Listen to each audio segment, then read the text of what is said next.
Chapter 640. The heartbroken second madam was crying, making a fuss in the Greenwood main hall. The pain of losing her son had caused her to lose her rationality and become unreasonable and crazy. Originally, she had been riding on the crest of success during this period of time. She had been favored because of the Duanmu Feiyu's status. Not long after, she would gradually replace the first madam and become the Duanmu family's mistress.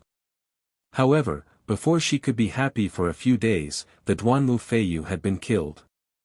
Although she did not know who the murderer was, she was certain that it was the first madam who did it. After all, the first madam was the most suspicious and had the most reason to kill the Duanmu Feiyu. The second madam was not the only one who thought this. The other elders and leaders also had the same thought. It was just that everyone was muttering and doubting in their hearts, and they didn't dare to say it out loud like second madam. The Duanmu Huang had a headache, but he could not punish the second madam. He could only patiently console her. As the head of the family, he had to deal with things fairly. He could not favor one over the other. However, the second madam was truly turning the world upside down. The Duanmu Huang could only use some methods and use the power of his divine sense to temporarily put her to sleep. The Duanmu Huang had two maids take the second madam away to rest. Only then did the main hall quiet down. Of course, everyone knew that this was only a temporary measure. Since the second madam had caused such a ruckus, she definitely would not let it go.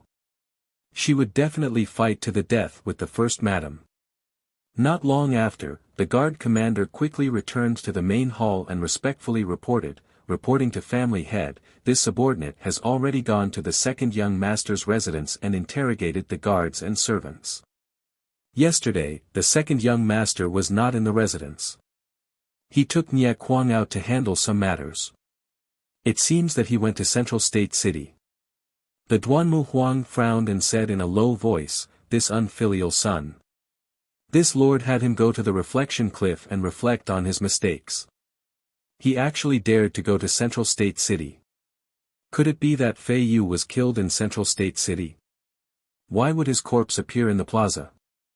Even with the Duanmu Huang's wisdom, he could not understand what was going on. After pondering for a moment, Duanmu Huang ordered in a deep voice, "Send an order to Central Continent City. Have the Soul Herding Hall investigate immediately. We must find Nie Kuang." The guard commander cupped his hands and bowed. He turned around and left the hall to carry out his orders. Duanmu Huang continued to give orders, "Second elder, third elder, carry out your plan as soon as possible. You must kill that bastard Ji Tianqing as soon as possible and avenge Yulong. In a short span of 3 months, 2 of my sons were killed. This is a great humiliation to our Duanmu clan. If we don't get rid of our enemies as soon as possible, the other aristocratic families will definitely rejoice in our misfortune." The second elder and the third elder's faces were also filled with indignation. They hurriedly cupped their hands and saluted, indicating that they would definitely complete the task. After Ji Tianqing left Greenwood City, he flew across the sky at lightning speed and crossed the mango forest. Along the way, he looked down at the vast forest from high up in the sky. He saw many dangerous mountains and winding rivers. The forest that was shrouded in clouds and mist was filled with all kinds of strange flowers and fruits, as well as endless amounts of medicinal herbs. This natural herb garden with a radius of 100,000 miles was the biggest reason why the Duanmu clan had prospered for thousands of years. He could not help but think to himself, if there is some way to destroy this mango forest and cut off the Duanmu clan's source of medicinal herbs, it will definitely be a heavy blow to the Duanmu clan. Recently, he had been focusing on dealing with the Duanmu clan. His mind was constantly thinking about how to weaken the Duanmu clan's power. Unknowingly, 6 hours had passed and it was noon. Ji Tianqing was flying above the vast sea of clouds, crossing over a stretch of majestic mountain range. Originally, the sun was shining brightly in the sky, dyeing the white sea of clouds with a layer of golden light. However, at this moment, he realized that there was a huge black cloud high up in the sky, blocking the sunlight. The area within a radius of dozens of miles became dark. Strong winds blew in the sky, blowing the vast sea of clouds and causing them to churn violently. Ji Tianqing could vaguely sense that the air seemed to contain a trace of cold and bloody murderous aura. He immediately frowned and a look of suspicion and wariness flashed across his eyes. Ever since he came to the Central State, he had not interacted with anyone from the demon clan. However, based on the experience he had accumulated in the Tianshan region, he could acutely sense that there were demon clan powerhouses around him. Even the huge black cloud in the sky was definitely not formed naturally. There was definitely something strange about it. As expected, just as he slowed down his flying speed and looked around, the black cloud in the sky suddenly surged. In the blink of an eye, the surging demon fog condensed into a huge demon face. The demon face had a pair of huge scarlet eyes. It stared down at Ji Tianqing from above, revealing a ferocious and bloodthirsty cold smile. Keek keek. Ji Tianqing, I have finally found you. The demon face's huge mouth opened and closed, letting out a deep voice that reverberated in the sky like rolling thunder. Ji Tianqing immediately stopped flying. He stood in the sky and looked up at the demon face. A cold light flashed across his eyes. There is indeed a demon clan powerhouse attacking. When he suddenly saw the demon face in the sky, he instinctively thought that it was the demon emperor. However, after sensing it carefully, he realized that the aura of the huge demon face was not as unfathomable as that of the ancient demon emperor. When he heard what the demon face said, he was sure that it was not the demon emperor but a demon king powerhouse. Ji Tianqing looked at the demon face in the sky calmly without any worry or fear. He said in a low and cold voice, "The remnants of the demon clan are so savage that you dare to come to the Central State." The demon face opened its huge mouth and sneered in a deep voice, "Humph. In the ancient times, my clan was the ruler of the Tianxian continent. We ruled the world and ruled over hundreds of races. The Central State was originally my clan's territory. It was just that it was invaded by you humans. Why would I dare to come to the Central State? I will kill a lowly worm like you today." Ji Tianqing had heard of some legends from the ancient times and knew that the demon face was telling the truth. However, he was not interested in this question. He sneered with a cold expression, "Cut the crap. Are you avenging the Blood Demon King or working for the ancient demon emperor? Tell me your name. My sword does not kill nameless rats." The demon face opened its mouth and sneered. "Ha ha ha. Who does the Blood Demon King think he is? I am the king of the fierce wind tribe. I only follow the orders of His Majesty the Demon Emperor. Ji Tianqing, if you know what's good for you, surrender immediately. Don't wait for me to attack. Otherwise, you will suffer." The Demon King of Fierce Wind's tone was full of confidence and arrogance. It was as if victory was in his hands and he already had Ji Tianqing's life in his hands. As his voice fell, the demon cloud that covered the sky spread in all directions. In the blink of an eye, it covered a radius of 10 miles. The demon cloud condensed into a thick black wall of light, forming a huge black ball of light that sealed off the sky within a radius of 10 miles. Chapter 641. The black light barrier was like a huge cage, trapping Ji Tianqing within. Endless demonic aura poured down, filling the entire black light sphere and drowning Ji Tianqing's figure. The demonic aura contained a bone-chilling coldness and a powerful corrosive force. Even though Ji Tianqing's body had been tempered thousands of times, his physical strength and defense were far superior to divine prime experts of the same level. However, after being infected by the demonic aura, he still felt a stabbing pain all over his body, and his skin was corroded black. He quickly channeled his power and condensed a shield with his majestic vital essence to protect his body. However, the vital essence shield could not resist the corrosion of the demonic aura. It was quietly thinning, and its power was rapidly weakening.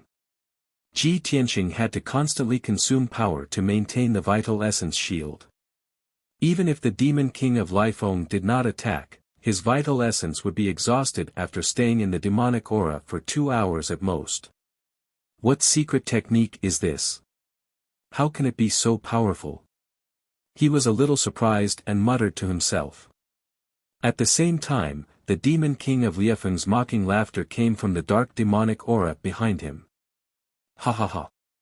Ji Tianqing, I've been watching you for a long time, and I've made ample preparations before attacking. I've carefully prepared the dark cage for you. As long as you're trapped in it, there's no way you can escape. Are you panicking? Are you afraid? Don't worry, I'll let you slowly taste the pain and despair. Obviously, this dark area with a radius of 10 miles was the dark cage that the demon king of Lifeng had mentioned. This was a divine prime secret technique of the demons.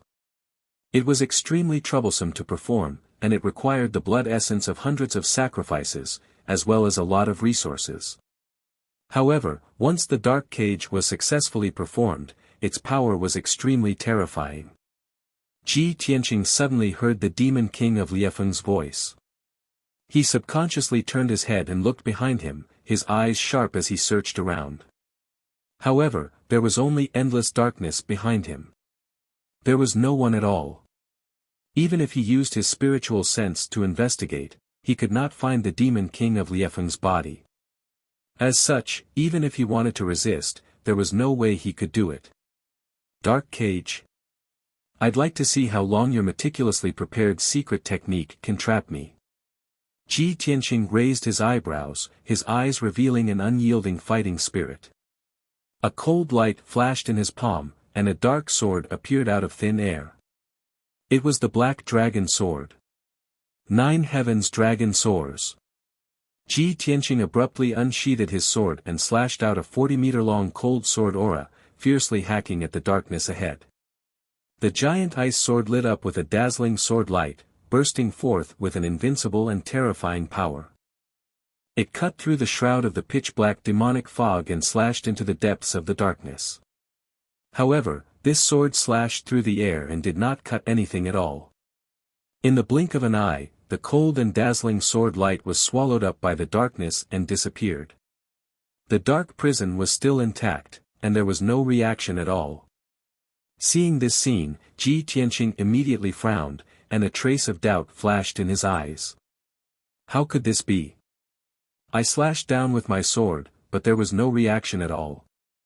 Could this dark prison be a large array? Ji Tianqing vaguely felt that it was impossible to break the dark prison with a powerful sword technique. He quickly released his spiritual sense and carefully probed the surrounding situation, trying to find clues about the dark prison and find clues to crack the array. Unfortunately, he could not find any clues after observing for a while with his spiritual sense, nor could he see how the array was constructed. This result made him even more puzzled, and he thought to himself, no. With my attainments in array Dao, even if I can't crack all of the Tianyuan arrays, I should be able to find clues. At least I can detect the existence of the array and sense the power of the array. The Demon King of Lifeng is also at the Tianyuan stage, and it's impossible for him to set up a soul-level array. If this dark prison is a Tianyuan array, I should be able to find clues. Could it be that this is not a large array? Just as Ji Tianqing was calmly analyzing, the Demon King of Liefeng's sneer came from the darkness behind him. Huh, Ji Tianqing, I know you're good at array Dao and good at cracking large arrays. But you'll never be able to crack my dark prison. How could a despicable human worm like you understand the wonders of my race's secret technique? Hearing the Demon King of Liefeng's confident and proud words, Ji Tianqing was immediately sure that the dark prison was not a large array, but a secret technique of the demon race. Moreover, he had been waiting for the Demon King of Lifeng to speak again. When the Demon King of Liefeng's voice sounded, he had already swung the Black Dragon Sword at lightning speed and slashed at the darkness behind him. Swoosh! A giant golden sword appeared out of thin air, bursting with a power that could destroy everything, and slashed at the darkness 100 meters behind him. However, the darkness was empty, and there was only a large mass of dark demonic fog. The giant golden sword slashed at the mass of dark demonic fog with a muffled bang, and was soon swallowed by the boundless darkness without causing any reaction. No matter how powerful Ji Tianqing's sword technique was, it could not threaten the Demon King of Lifeng. It felt like he had punched cotton with all his strength. The Demon King of Lifeng laughed and said in a mocking and pitying tone, "Ha ha ha. You stupid worm, you actually want to take the opportunity to sneak attack me? I've already turned into infinite demonic energy and merged with the dark prison. In this dark prison, I'm the invincible ruler. Your life and death are in my hands." Ji Tianqing's face became gloomier, and the murderous aura in his eyes became more intense.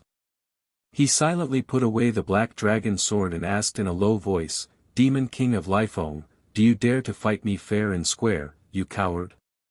The Demon King of Liefeng's voice sounded in the darkness above his head. "Ji Tianqing, don't try to goad me. It's ridiculous. I don't need to show myself, nor do I need to fight you. I just need to trap you in the prison for 2 hours.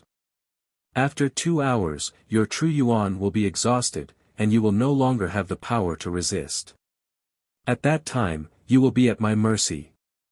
Ji Tianqing silently listened to the Demon King of Liefeng's words, but he was not angry and could still remain calm. He analyzed an important piece of information from the Demon King of Liefeng's words. Given the cruel and bloodthirsty nature of the demon race, if the Demon King of Lifeng wanted to kill me, he would not have said so much nonsense to me. It seems that his goal is not to kill me, but to capture me. Ji Tianqing recalled something. Back in the Sky Pillar sect, when the ancient demon emperor had just broken through the seal, he had said something. The ancient demon emperor had said that the sword god's bloodline in his body was the best sacrifice that could help it quickly recover its vitality. Thinking of this, he could roughly guess the Demon King of Liefeng's goal. Chapter 642. Ji Tianqing had already guessed the Demon King Liefeng's intention. However, he could neither escape from the dark cage nor fight the Demon King Lifeng head-on. Helplessly, he could only fly forward with all his might. He wanted to rush to the edge of the dark cage and find a way to break the barrier. However, after flying for more than 10 miles in the darkness, he still could not reach the edge of the dark cage and return to his original spot. This time, Ji Tianqing was really at his wit's end. He could only circulate his energy to resist the erosion of the demonic qi and try his best to think of a way to escape. The dark cage has a radius of 10 miles. No matter what sword technique I use, I can't break the cage. Since the sword technique is useless, I can only try that magic treasure. Ji Tianqing murmured to himself and immediately took out a square golden seal from his interspatial ring. This was the Domain Lord's golden seal of the Tianqian Domain Lord and a soul-level magic treasure refined by the Emperor himself, the Seal of Mountains and Rivers. Ji Tianqing had never used the Seal of Mountains and Rivers since he obtained it. This time, he wanted to test the power of the Seal of Mountains and Rivers and see if it could help him escape from the Demon King Liefeng's dark cage. Holding the Seal of Mountains and Rivers in his left hand, he waved his right hand with a solemn expression and used a secret technique to control the power of the Seal of Mountains and Rivers. When his right hand shot out beams of true essence into the Seal of Mountains and Rivers, the entire golden seal immediately burst out with a dazzling golden light. Swoosh! The dazzling golden light spread out and formed a 5-meter golden light shield that enveloped Ji Tianqing and protected him. The golden light contained a sacred and powerful power that immediately dispelled the darkness and blocked the erosion of the demonic qi. Ji Tianqing only felt the pressure suddenly reduced and the endless demonic qi in the cage could no longer touch him. At this time, the Demon King Liefeng's voice came from a cloud of demonic qi 100 meters behind him. What kind of treasure is this? The Demon King Liefeng's tone was full of surprise and a trace of fear. Ji Tianqing sneered and shouted in a cold tone, "Of course it's a treasure that will take your life."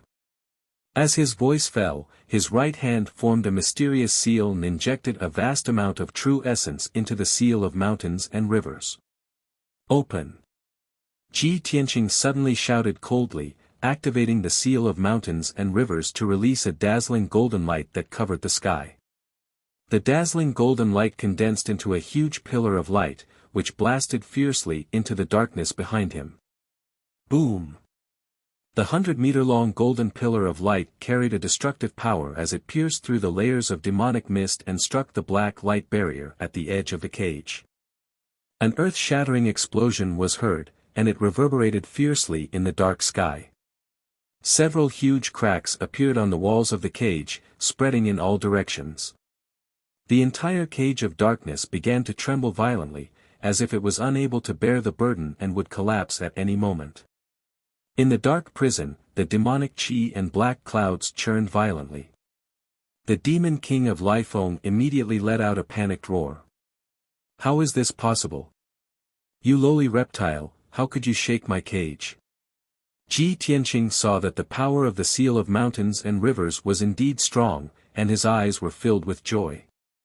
When I used the seal of mountains and rivers for the first time, I only used 10% of its power, and it was enough to shake the entire cage of darkness. He did not hesitate to cast the technique again, releasing an even more majestic true origin and injecting it into the seal of mountains and rivers. Suddenly, the seal of mountains and rivers released an even more dazzling golden light, which condensed into an even more terrifying golden pillar of light. Boom! The 200-meter-long golden pillar of light instantly pierced through the boundless darkness, and once again struck the barrier of the cage of darkness. Amidst the deafening noise, a huge hole was blasted open in the black light barrier, and dense cracks appeared. The golden pillar of light passed through the hole and disappeared in the blink of an eye. However, the cracks around the hole were rapidly extending and expanding, causing the entire cage of darkness to be on the verge of collapse. Seeing that the cage of darkness was about to break, the demon king of Ninefold could no longer maintain his calm and roared furiously. Bastard! Little bastard, don't even think about escaping from my suppression. The dozens of demonic clouds hidden in the darkness immediately gathered together and condensed into a 100-meter-tall humanoid beast. It was a gigantic beast covered in pitch-black scales. Its limbs were extremely thick and sturdy, and its head was huge. It had a wide and flat mouth, and there were several rows of sharp barbs on its spine. Moreover, it had a huge crocodile-like tail, which was covered in black barbs. This ferocious-looking humanoid beast was the true form of the demon king of Ninefold. It roared angrily and pounced on Ji Tianqing as fast as lightning, waving its pair of giant claws and smashing down. Its claws were the size of a 2-story building, and the black claws were sharp enough to crush a 1,000-meter-tall mountain. If Ji Tianqing was hit by the huge claws, he would be severely injured even if he did not die. However, Ji Tianqing did not retreat. He looked coldly at the demon king of Ninefold, and once again activated the power of the seal of mountains and rivers. Dragon shadow of mountains and rivers.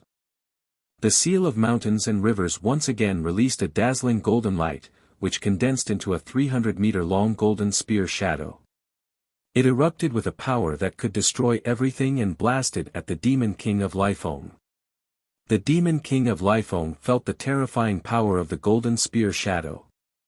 His body immediately trembled, and his eyes widened in horror. He subconsciously stopped pouncing and wanted to avoid the bombardment of the golden spear shadow. However, he was too close to Ji Tianqing, and the speed of the golden spear shadow was too fast. Everything was too late. Kaboom! A thunderous sound burst out and reverberated violently in the dark cage. The powerful golden spear shadow instantly pierced through the demon king of Ninefold's huge claws and blasted his thick and sturdy left shoulder that was covered in scales. The demon king of Ninefold was immediately blasted away and slammed into the dark cage's barrier. Boom! In the dull loud sound, the dark light barrier was smashed and completely collapsed. The golden spear shadow pierced through the demon king of Ninefold's left shoulder and flew out of the dark cage, disappearing into the sky. The dark cage finally broke into pieces, turning into demonic qi that covered the sky and the earth, spreading out in all directions. The demon king of Lifeng screamed in pain. Black blood gushed out from his wounds. He fell from the sky and smashed into the dense forest. Swoosh! Ji Tianqing's body flashed. He went through the rolling demonic qi and flew back to the forest. He looked down at the forest and saw the demon king of Lifeng lying miserably in the forest, still struggling. Soul-level magical weapons are indeed powerful. This is my first time using it. I haven't mastered the secret technique yet I can already release such a powerful attack. Not only did I break the dark cage, but I also severely injured the demon king of Lifeng, who is at Sky Origin stage level 7. Chapter 643. The Seal of Mountains and Rivers was a soul-level magic treasure. Only powerhouses in the spirit cultivation stage could unleash its full power. Moreover, in order to fully control the Seal of Mountains and Rivers, one had to master the corresponding control incantation. When the emperor gave the Seal of Mountains and Rivers to Ji Tianqing, the imperial tutor gave him a brief introduction about soul-level magic treasures. Incantation was a power that was above martial arts. Weapons and equipment below the Tianyuan level could only be called weapons. Only top Tianyuan level magic treasures that could mobilize the power of heaven and earth could be called magic instruments. Only soul-level magic treasures that were more powerful than magic instruments could be called magic treasures. In the Tianxian continent, every magic treasure was priceless. They were rare and had the power to destroy heaven and earth. Moreover, every magic treasure had its corresponding secret control incantation. Unfortunately, the emperor only gave the Seal of Mountains and Rivers to Ji Tianqing and did not give him the corresponding incantation. However, even if Ji Tianqing did not have the incantation and could only use the Seal of Mountains and Rivers to perform simple attacks, it was still very powerful. He was already satisfied, and silently planned in his heart that in the future, he would definitely find an opportunity to ask for the Seal of Mountains and Rivers from the emperor. Lifeng Demon King, it's time for you to die. Ji Tianqing looked at the demon king of Lifeng coldly and poured vital core into the Seal of Mountains and Rivers again. He was ready to kill the demon king of Lifeng in one blow. Although he did not have the incantation, forcibly activating the power of the Seal of Mountains and Rivers would consume a lot of vital core. However, he did not care. As long as he could kill the demon king of Lifeng, it would be worth it no matter how much vital core he consumed. However, at this moment, in the sky above the forest thousands of meters behind him, a mocking sneer suddenly sounded. Demon King of Lifeng, you can't even take down a worm at level 3 of the Tianyuan stage. How dare you report to the Demon King? Humph. No wonder the Lifeng tribe is getting weaker and weaker. With your abilities and tricks, you should go back to the northern desert. Don't embarrass our tribe. It was a slightly sharp male voice. His words were full of undisguised disdain and contempt. Ji Tianqing immediately frowned and turned to look behind him. In the sky behind him, a skinny demon clan man wearing a blood-red robe was walking over. The male demon looked a little strange. His skin was pale and bloodless, like a corpse. His dark red waist-length hair was tied into 3 braids. A few fangs were exposed in his flat mouth, and blood was dripping from them. Although this male demon maintained his human form, he still looked ferocious and terrifying. Ji Tianqing could also clearly sense that this person's strength and aura were even more unfathomable than the Demon King of Lifeng. Vigilance flashed in his eyes as he temporarily ignored the severely injured Demon King of Lifeng and stared at the blood-robed man. At this time, Demon King Lifeng also flew into the sky and turned into a burly bald man. His whole body was stained with dark demon blood, and there was a huge bloody hole in his left arm. His entire left arm was drooping and unable to move. Even so, his aura was still fierce and ferocious. He stared at the blood-robed man with blood-red eyes and shouted in a low voice, "Shui Qian Jiang, how good is your blood-wing tribe? Weren't you also driven out of the Blood Cloud Valley and wandering in the ice field for many years? Moreover, Ji Tianqing was targeted by me first. Everything should be first come, first served. Before Demon King Lifeng finished his words, he was interrupted by the blood-robed man, Xueqian Jiang. He looked up and laughed, and said in a contemptuous tone, "Ha ha ha ha. That's right, first come, first served is the default rule. But you have already made a move, and you failed to trap Ji Tianqing. Instead, you were injured by him. Since you didn't succeed, it's time for me to make a move. Demon King Lifeng, you stay aside. Now, I will let you see with your own eyes how I will capture Ji Tianqing, and how I will present him to His Majesty, the Demon King, and receive his reward." Demon King Lifeng was furious, and his eyes were filled with murderous intent. But his strength was weaker than Xueqian Jiang, and now that he was seriously injured, it was impossible for him to fall out with Xueqian Jiang. He gritted his teeth and retreated to the distant sky to watch the battle. He gritted his teeth and shouted, "Xueqian Jiang, if this boy didn't have a magic weapon, I would have already captured him. Since you are so confident, I would like to see what means you have to resist his magic weapon." Demon King Lifeng made up his mind. After Xueqian Jiang was injured by the magic weapon, he would return the favor and laugh at him. At that time, he would return Xueqian Jiang's words to him. However, Xueqian Jiang grinned and revealed a smug sneer. "Demon King Lifeng, do you want to see me make a fool of myself? Ha ha ha, I have been secretly watching the battle for so long.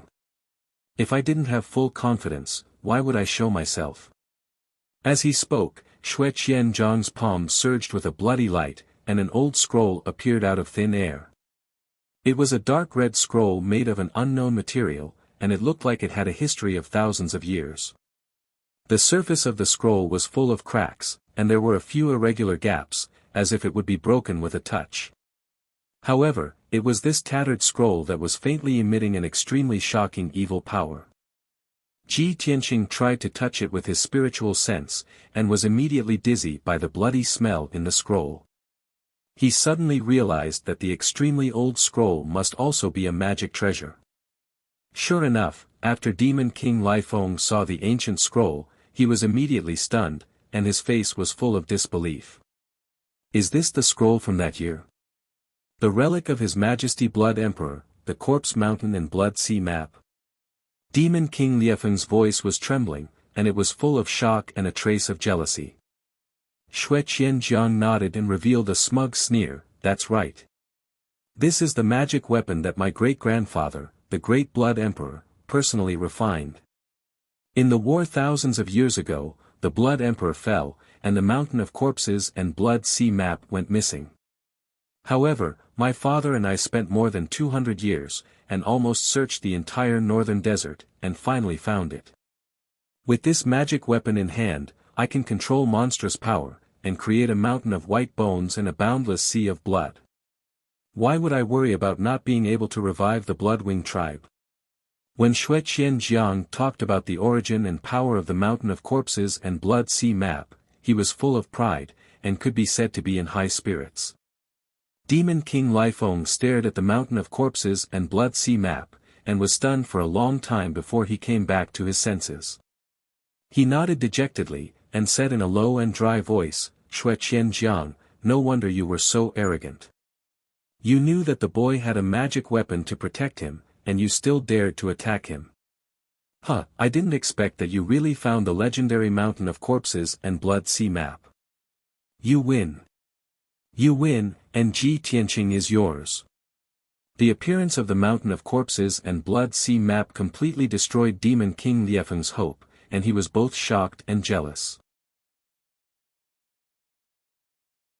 Chapter 644. The severely injured Demon King Lifeng left. Only Ji Tianqing and Xueqian Jiang were left in the sky above the Mangu forest. Ji Tianqing had been silent, secretly observing Xueqian Jiang. The conversation between Xueqian Jiang and Demon King Lifeng made him understand a lot of information. He just realized that there were many people who wanted to capture him as a sacrifice to the Demon Emperor. It was definitely not just Demon King Lifeng and Xue Qianjiang. There were even more Devil King powerhouses watching him in the dark. And Xue Qianjiang in front of him was not only the king of the Bloodwing tribe, but also the descendant of the Blood Emperor. Most importantly, Xue Qianjiang had a treasure called the Corpse Mountain Blood Sea Map. He had not figured out how to control the seal of mountains and rivers, but Xue Qianjiang obviously understood the Corpse Mountain Blood Sea Map very well. He would definitely be able to unleash a stronger power. Thinking of this, Ji Tianqing did not hesitate to flap his golden wings, explode with the fastest speed, and escape towards the northwest. Whoosh! He turned into a golden streamer, instantly piercing the sky, and flew thousands of meters away. However, Xue Qianjiang was already prepared, and chased after him with a smirk. Ha ha ha! Little bastard, don't you think it's too late to run now? Xue Qianjiang shook his blood-red robe, turned into a bloody light, and caught up with Ji Tianqing in the blink of an eye. Corpse Mountain Blood Sea Map. Xue Qianjiang roared, and activated a vast amount of demonic power, crazily injecting it into the Corpse Mountain Blood Sea Map. Suddenly, the ancient and shabby scroll unfolded, blooming a bloody light that covered the sky. Swoosh! The dark red bloody light emitted a nauseating stench of blood, dyeing half the sky red, instantly covering a radius of 20 miles. In the blink of an eye, the sky and earth within a radius of 20 miles were covered by the bloody light, turning into a boundless sea of blood. The sky and earth disappeared, and there was only an endless dark red color left between heaven and earth. Even the vast forest below was submerged by the sea of blood. Tens of thousands of towering trees were corroded into dust by the sea of blood. The waves of blood rolled and swept across the sky, like a high wall, fiercely suppressed Ji Tianqing. At the critical moment, he did not hesitate to activate the power of the seal of mountains and rivers, condensing the divine golden light into a shield. Shwa! An oval-shaped golden light shield enveloped him, protecting him tightly. One after another, huge waves came crashing down and slapped on the golden light shield, making muffled booms. The golden light shield trembled under the attack, and cracks gradually appeared on its surface. Ji Tianqing was unable to fly in the air and was immediately swept into the blood sea by the huge waves, sinking and bobbing up and down in the endless blood water. Only at this moment did he notice that skeletons that covered the heavens and the earth surged out from the depths of the boundless sea of blood, and all of them charged madly towards him. He hurriedly used his true essence and activated the seal of mountains and rivers to release a golden beam of light towards the densely packed skeletons. Pang pang pang. Amidst a series of muffled sounds, tens of thousands of white skeletons were turned into dregs by the golden pillar of light and scattered in the sea of blood. However, after the golden light pillar dissipated, the sea of blood was still surging. Those shattered bone dregs, once again condensed into countless skeletons, charging over fearlessly. In the blink of an eye, tens of thousands of white skeletons drowned him, piling up into a mountain of white skeletons. The white skeletons crazily attacked the golden light shield, making the shield crackle and tremble.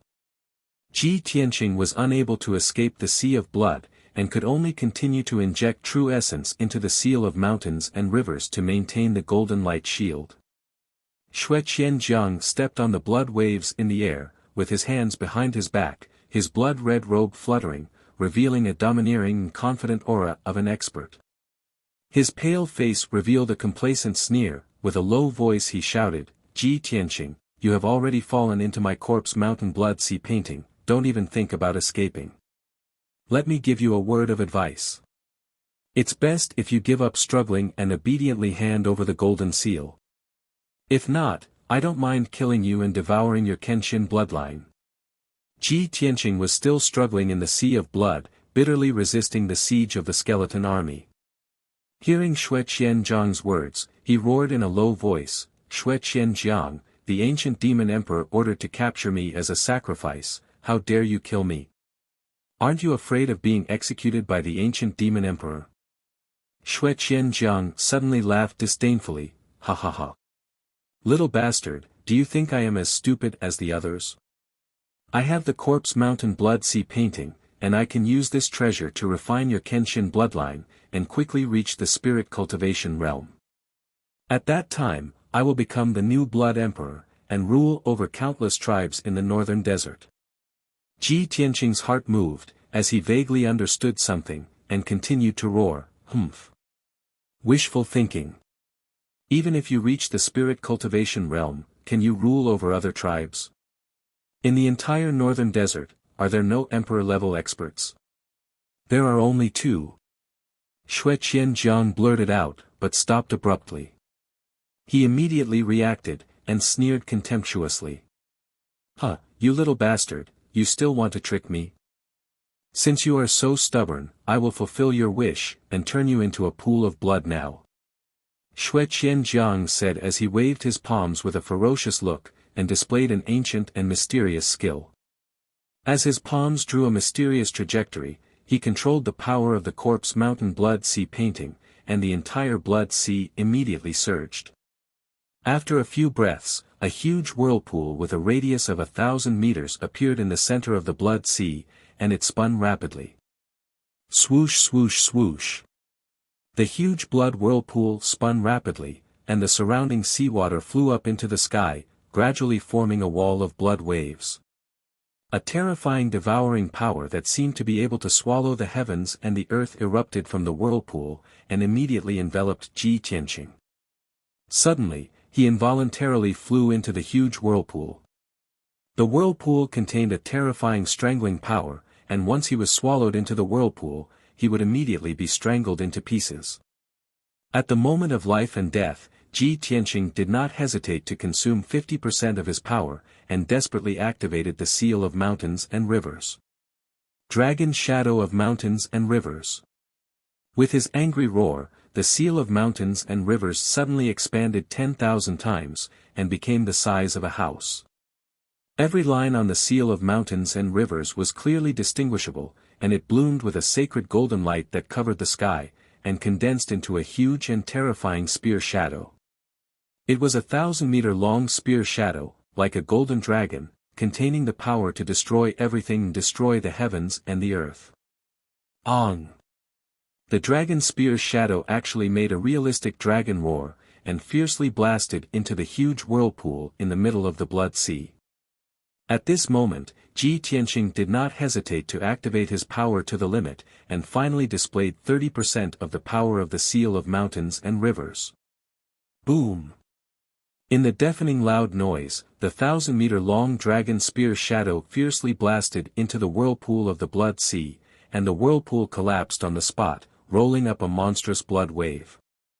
The whirlpool was blasted into pieces, and the huge waves spread out in all directions, immediately turning the entire Blood Sea upside down.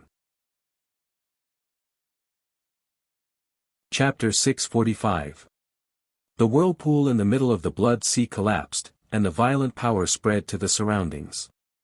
In just a few breaths, the whole Blood Sea was completely chaotic and fell apart.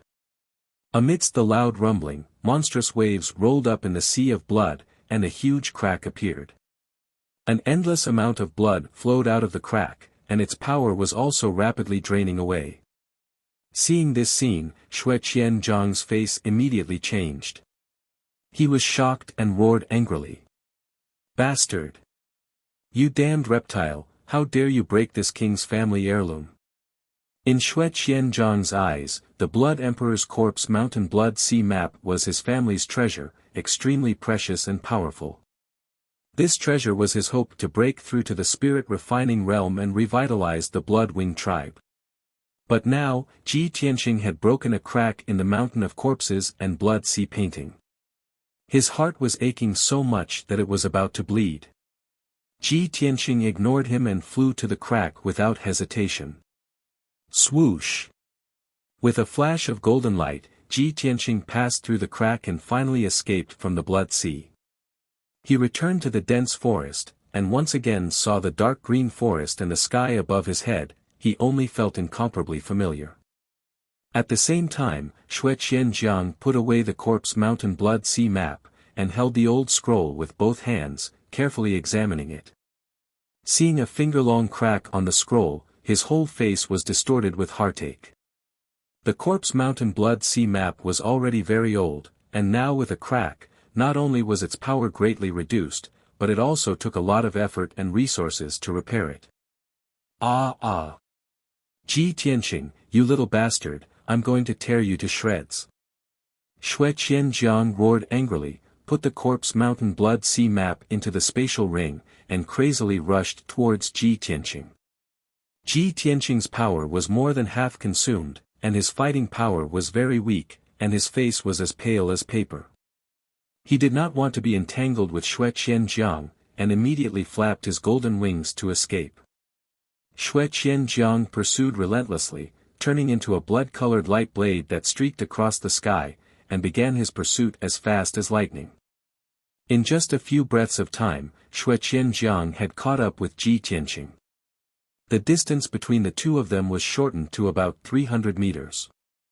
Seeing this, Ji Tianqing's heart was burning with anxiety, and in a moment of desperation, he had no choice but to use the flying sword secret technique. Swish! He activated the sword embryo in his body and it flew out of his body, transforming into a 3-meter-long golden sword. Then, he stepped on the giant golden sword and flew toward the northwest as fast as he could. Back in the giant spirit city, Ji Tianqing had once relied on this secret technique to escape the pursuit of the giant spirit god. At that time, Juling Shen had half a step into the spirit refining realm and was much stronger than Xue Qianjiang. Even Juling Shen could not catch up with Ji Tianqing, how could Xue Qianjiang catch up with him?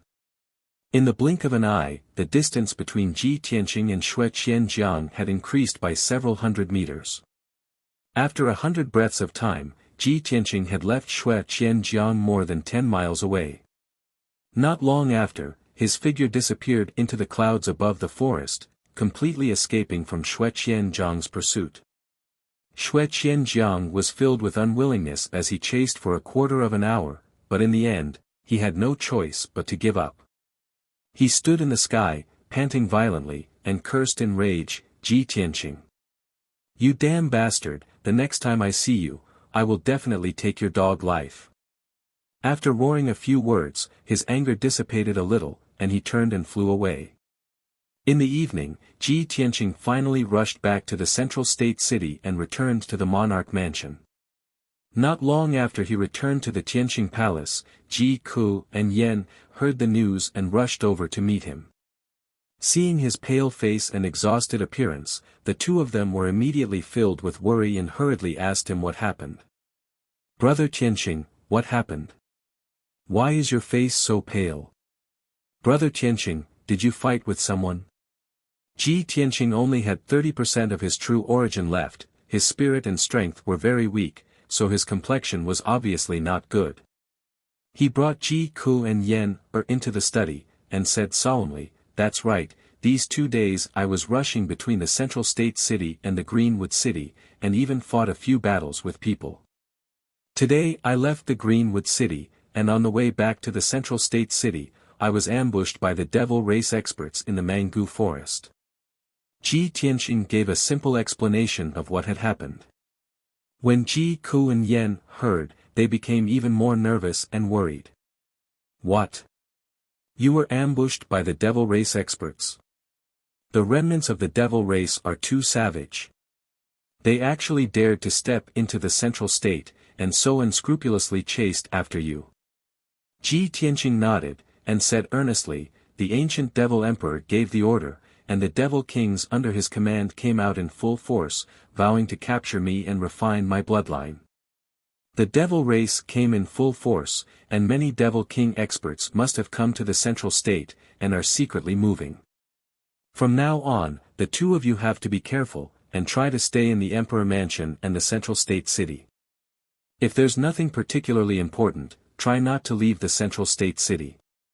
Ji Ku and Yan understood the urgency of the situation, and nodded solemnly. Ji Tianqing reminded the two of a few more things, and then entered the secret chamber to cultivate in seclusion. He sat cross-legged in the middle of the secret chamber, holding a spirit stone in each hand, and silently circulating his true origin. After a day and night of circulating his true origin finally recovered. Next, he opened the heavenly spirit heavy array, and used the powerful gravity to temper his body, and quickly improve his strength. The secret chamber was already rich in spirit chi, and he had abundant cultivation resources, so his cultivation progress was naturally fast. Coupled with the powerful effect of the heavenly spirit heavy array, his body was constantly tempering and strengthening, and his strength was rapidly improving. This time, Ji Tianqing wanted to break through to the fourth level of the heavenly origin stage in one go. North of the Greenwood City, in the Duanmu family's mansion. In a magnificent palace, in a spacious and luxurious bedroom, the second madam was sitting by the bed in a daze. Her face was very ugly, and she looked like she was heartbroken. Recalling the way Duanmu Feiyu died, she was overcome with grief, and she sobbed with a sorrowful expression. My poor Feiyu. After suffering so many years of grievances at home, I finally could hold my head high, but I was killed by a villain. Feiyu left me alone, how can I live in the future? The maid standing by the side quickly took out a handkerchief to wipe the tears of the second madam, and patiently comforted her. Madam, the dead can't be revived, don't be too sad. Don't worry, the master will soon find out the truth, find the murderer who killed the second young master, and avenge him. The second madam shook her head, and sobbed in a low voice, even if the master can find the murderer and avenge Feiyu, so what? The first madam has always been at odds with me, and she has long wanted to find a chance to drive me out of the family. Now that Feiyu is dead, I have no one to rely on. The first madam will definitely not let this go, and will definitely deal with me more severely. Chapter 646.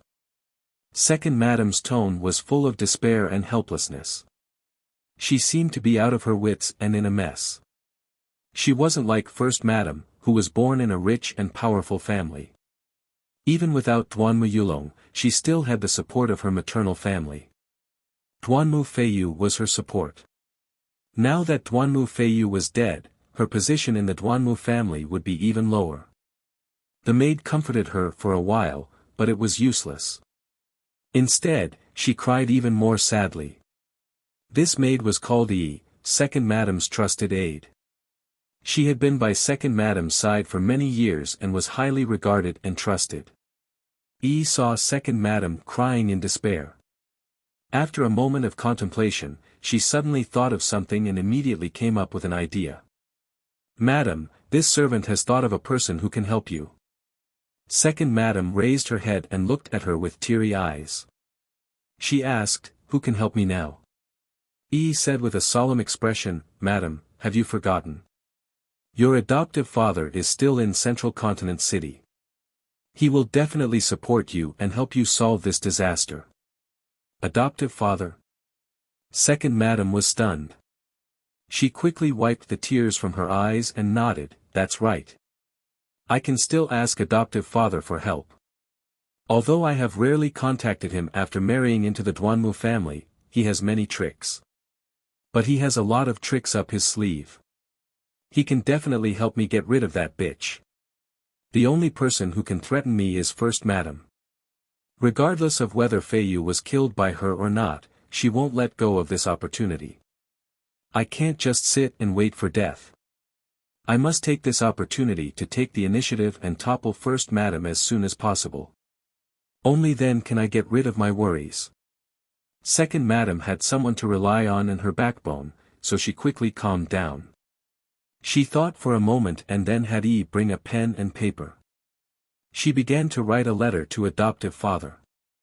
After she finished writing the letter, she handed it to Yi and instructed in a serious tone, Yi, immediately arrange for reliable people to send this letter to the underground ghost city in Central Continent City, as you command. Yi took the letter and quickly bowed before leaving the room. Second madam looked out the window with a gloomy expression. A cold light flashed through her eyes. Adoptive father's hands and feet are crippled and his strength is constantly declining. He has been hiding in the underground ghost city like a crazy drunkard, muddling through his days. But after all, he is experienced and good at using all kinds of sinister methods. He can definitely help me get rid of First Madam. Second Madam was only the daughter of a small family back then. Apart from being a bit beautiful and scheming, there wasn't much else that stood out about her. Her adoptive father, Hui Yan, had contributed a lot to her being able to climb up the social ladder and successfully marry into the Duanmu family. Many people in the Duanmu family thought that after Second Madam woke up, she would definitely make a big fuss and cause chaos in the residence. Duanmu Huang and the other elders had already made the necessary preparations. However, in the next 2 days, Second Madam didn't cause any trouble. She had stayed in her room, waiting. Late at night on the third day, the maid quickly walked into the Second Madam's room and respectfully reported the news. "Madam, Grandfather Hua has arrived. He's waiting for you in the secret room." Hearing this, Second Madam's spirit was suddenly shaken. Her eyes flashed with hope. Adoptive father is finally here. Come with me to the secret room. Second Madam took out of the room. They entered a secret passage that led to the palace's underground and hurried to the secret room for practice. Not long after, they reached the end of the passage and came to the door of a stone room. Guard outside the door. Second Madam instructed. She raised her hand to push open the stone door and entered the dimly lit secret room. This secret room wasn't big. It was only 10 meters in radius. There were many Tianyuan arrays set up inside, which were very hidden and confidential. The secret room was empty. There was only a white jade table and 2 stone stools. As soon as Second Madam entered the secret room, she saw a black figure sitting in front of the stone table. It was an old man in a black robe. He wasn't tall or sturdy. In fact, he looked very thin and weak. His waist was bent, and he looked a little sloppy. Under his loose black robe, it was obvious that he was missing a left arm and a right leg. His long, messy hair covered half of his face. Half of his face was exposed. There were 2 raised scars. In his deeply sunken eye sockets, there was a flickering eye. The black-robed old man sat quietly by the stone table. He was looking down at his right hand. In his skinny palm, there was a finger-long dark red flame snake. It was spiraling and dancing in a lively manner. Second Madam walked to the old man and bowed respectfully. She called out, "Adoptive father." The black-robed old man was her husband, Hui Yan. Hui Yan didn't look up. He was still staring at the flame snake in his palm. He said in a low and hoarse voice, "Shutong, if I remember correctly, you haven't contacted me for 10 years, right? Could it be that you only think of this old man when you're in trouble?" Hearing this, Second Madam was a little embarrassed. She quickly bowed and explained with a smile, "Adoptive father, you've misunderstood me. Shutong knows that you don't like to deal with people. You just want to spend your days in peace, so Shutong doesn't dare to disturb you." Without waiting for Second Madam to finish speaking, Hui Yan interrupted her and said in a low voice, "No need to explain. If I blame you, I wouldn't have come today." Hearing this, Second Madam was relieved.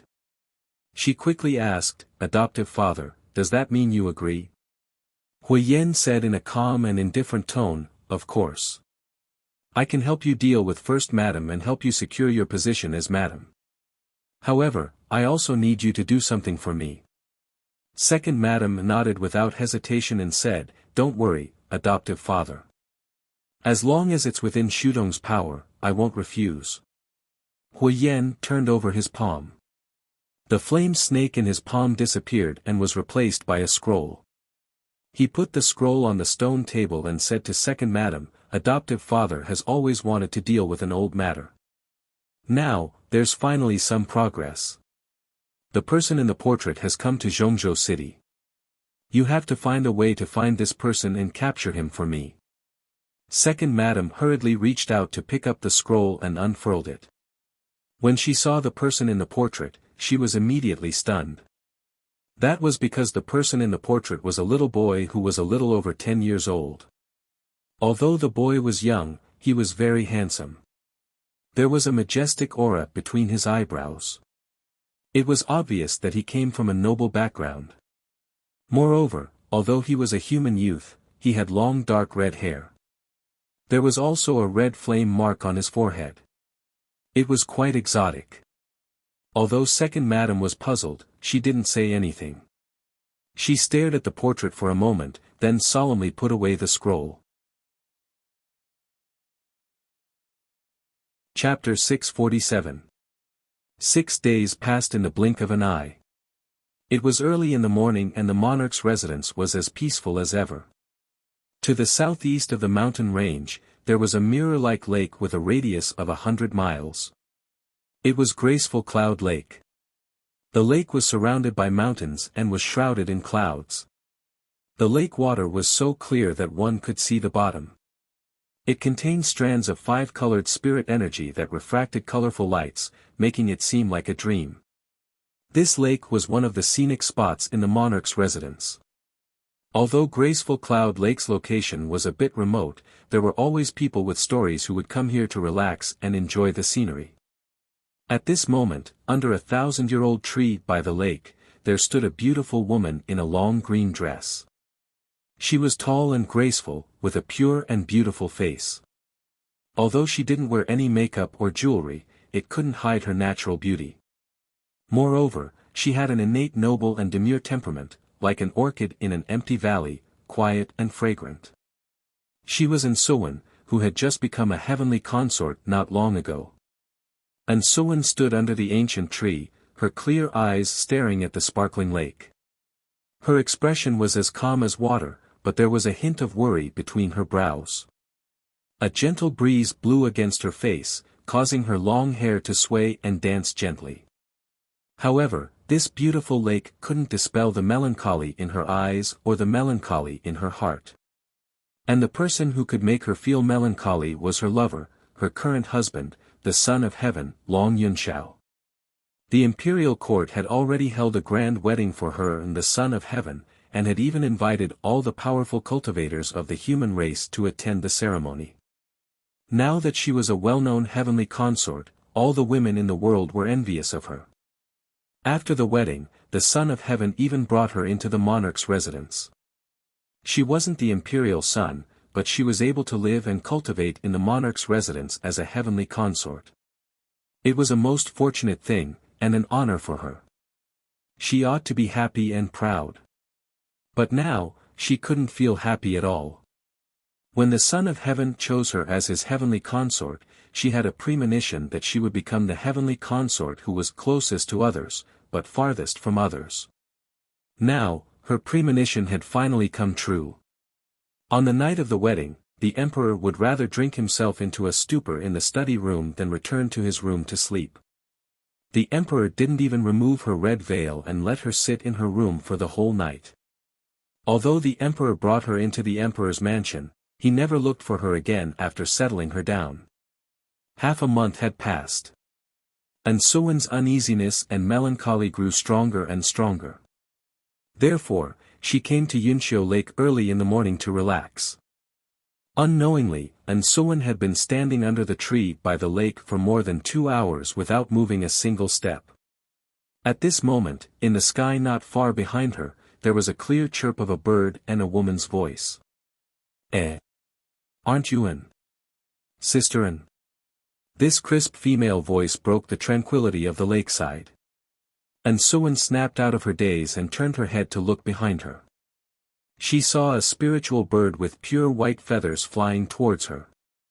Standing on the back of the spirit bird was a woman wearing a long dress, a jade crown, and a golden hairpin. That woman was about 18 or 19 years old. She had a graceful figure and a beautiful face. Compared to Ansuwen, she wasn't inferior. The only difference was that their temperaments were different. When Ansuwen saw her face clearly, she was also startled. A trace of surprise appeared on her charming face. Swoosh! In the blink of an eye, that white spirit bird flew to the lakeside and landed. The woman in the palace dress jumped onto the grass by the lakeside and walked towards Ansuan. Sister An. Oh, no, I should call you heavenly consort now. The woman in the palace dress arrived in front of Ansuan and bowed. She asked with a smile, Heavenly consort, why are you here? Ansuan looked at the woman in the palace dress and frowned in confusion. She asked, Huixin, why are you in the emperor's mansion? Without a doubt, the woman in the palace dress was Lan Huixin. She saw that Ansuan's expression was strange and seemed to be deeply worried. She asked with concern, Heavenly consort, you just got married to the emperor.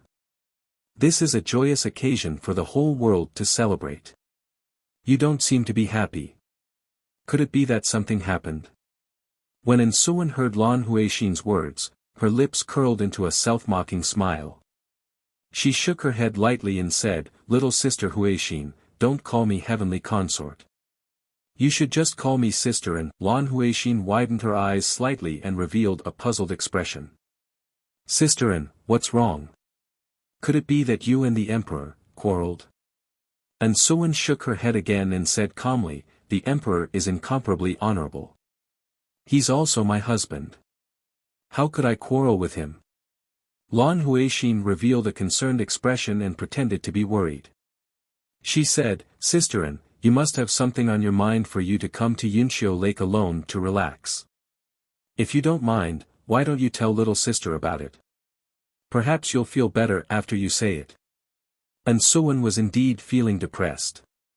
She couldn't find anyone to talk to. At this moment, she saw that Lan Huixin was full of concern. After hesitating for a moment, she nodded and said, Thank you for your concern, little sister. It's just that I've been alone for too long and that's why I'm feeling depressed. Everyone knows that a heavenly concubine has an honorable status. To be able to live together with the emperor is a marriage that's cultivated over 3 lifetimes. However, the world doesn't know that when you love someone without any reservations, but that person treats you like a dispensable decoration, what kind of situation and feeling is that? Ansuan opened up her heart and slowly told Lan Huixin the words that had been bottled up in her heart for a long time. Lan Huixin listened quietly and comforted her from time to time. She appeared to be very gentle and kind. She was also quite concerned about Ansuan. However, Ansuan didn't notice that in the depths of Lan Huixin's eyes, there was a hint of a sneer that was gloating over Ansuan's misfortune. The more Ansuan was ignored, the more depressed she felt. Lan Huixin, on the other hand, became happier and more relieved. Compared to Yun Yao, Lan Huixin hated Ansuan even more. After all, Ansuan became a heavenly concubine and snatched away the position that she yearned for even in her dreams. After a long time, Ansuan finally finished speaking the words in her heart and vented her depression. Only then did she calm down. She turned her head to look at Lan Huixin and said with a sincere expression, Younger sister Huixin, thank you for accompanying me to relax and listen to me nag about these things. Lan Huixin hurriedly waved her hands and said, Older sister An, you're too polite. Actually, I can't help you much. This is a matter of your relationship with the emperor. If you want to untie the knot in your heart, you must muster up the courage to speak to the emperor clearly. After all, you're now a legitimate heavenly concubine. You don't have to swallow your anger and compromise like this anymore. Ansuan shook her head slightly and said with a bitter smile, I actually want to have a good talk with the emperor and let him understand my feelings. However, ever since I entered the monarch estate, I haven't seen him again. Every time I go to find him, the guards say that he's in closed-door cultivation. Hearing this, Lan Huixin immediately frowned and said doubtfully, That's impossible. In this half a month, I've already seen the emperor several times. Chapter 648. However, Lan Huixin quickly stopped halfway through her sentence and did not continue speaking. When Ansuan heard this, her body trembled and her face turned pale. Her emotions, which she had finally managed to calm down, were instantly thrown into chaos. She only felt a sharp pain in her heart, as if it had been stabbed by a sword. It was so painful that she couldn't breathe. When Lan Huixin saw her reaction, she hurriedly waved her small hands and explained anxiously, "Big sister, I didn't say anything just now. Don't take it to heart." And Suwen's heart had already been stabbed by a sword. How could she not take it to heart? She took a deep breath and suppressed the pain in her heart. She tried her best to remain calm and asked, "Little sister Huixin, is what you said just now true? Why does the Son of Heaven visit Yunyao every 2 or 3 days? How do you know?" Lan Huixin pretended to be hesitant and remained silent. She looked like she wanted to say something but stopped herself. And Suwen patiently asked, "Little sister Huixin, the Son of Heaven is infatuated with Yunyao. This is something everyone knows. You don't have to worry about it. There's no harm in saying it." Lan Huixin nodded and said with a serious expression, "I was able to enter the monarch estate because I was saved by Yunyao. I stayed by her side as a female official and managed the maids in Yunyao's palace. I know very well who goes in and out of Yunyao's palace every day.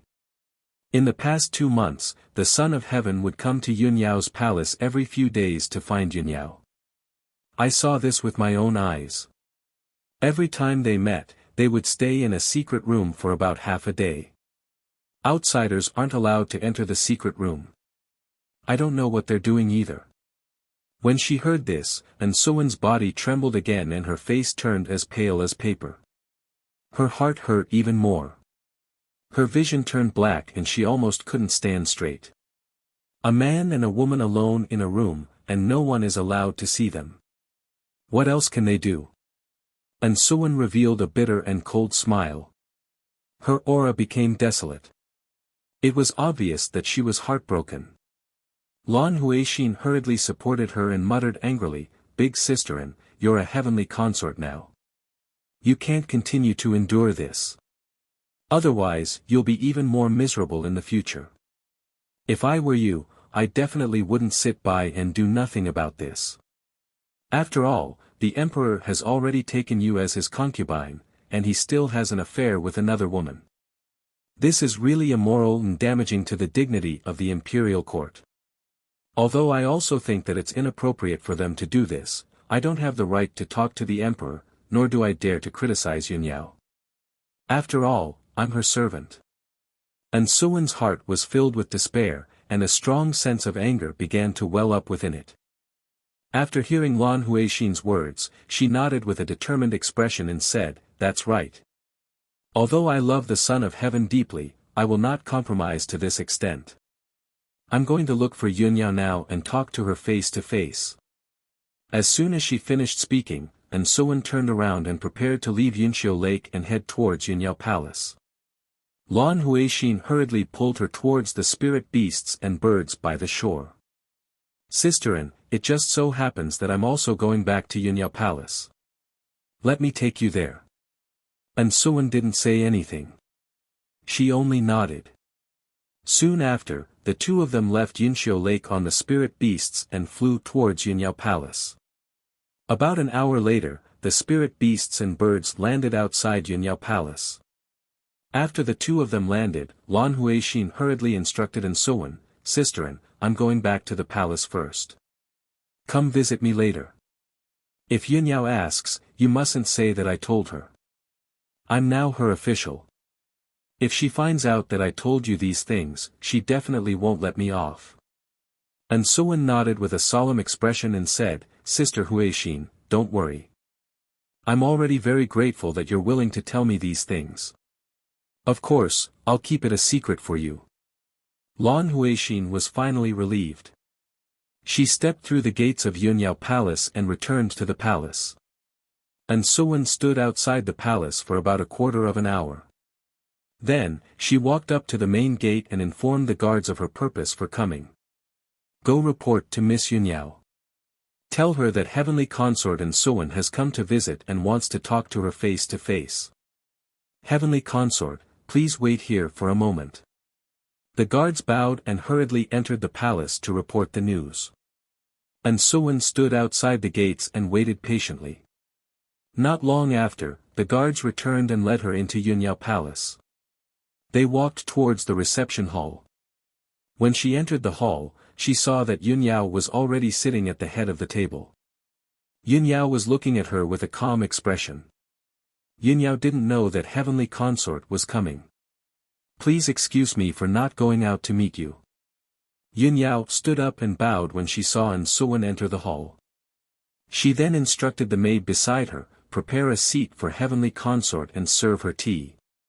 An Suwen walked into the hall and stood still. She looked at Yunyao coldly and said in an indifferent tone, no need. I'm only here to talk to you face to face. I'll leave once I'm done. Yunyao frowned slightly when she saw An Suwen's reaction. She was secretly puzzled. It seems like An Suwen came with ill intentions. But I didn't offend her. Thinking up to this point, she waved her hand and dismissed the maids in the hall. You're all dismissed. After the maids left, only Yunyao and An Suwen were left in the hall. At this moment, An Suwen finally spoke, Miss Yunyao, everyone knows that the Emperor is infatuated with you. Why don't you accept him? Yunyao's expression changed slightly. She frowned and asked in the same indifferent tone, Heavenly Consort, did you come here today to denounce me? I have nothing to do with the Emperor, nor do I have any romantic feelings for him. Why should I accept him? Humph. An Suwen gave a cold humph. She sneered and said, fine. Since you have nothing to do with the Emperor, then why are you still in contact with him? Why do you have a private relationship with him? Everyone knows that Yunyao is as cold as ice and frost. She's like a celestial fairy who doesn't eat the food of mortals. I didn't expect that this is just the ignorance of the world. They don't know the true nature of a celestial fairy and would actually do such a disgraceful thing that damages the dignity of the imperial court. Although An Suwen spoke elegantly, the meaning behind her words was obviously scolding her for being shameless and seducing the emperor, Long Yunxiao. Even though Yunyao was an indifferent and cold celestial fairy, she was still infuriated by An Suwen's words. Her expression turned cold and a cold light flashed through her eyes. She shouted in a low voice, Heavenly Consort. Have you ever thought of the consequences of framing me without distinguishing right from wrong? Not to mention you, even if Long Yunxiao was here, he wouldn't dare to sully my chastity. An Suwen gave tit for tat and sneered, Hee, the emperor loves you. Of course he wouldn't bear to criticize you like this. However, I want to make it clear to you today.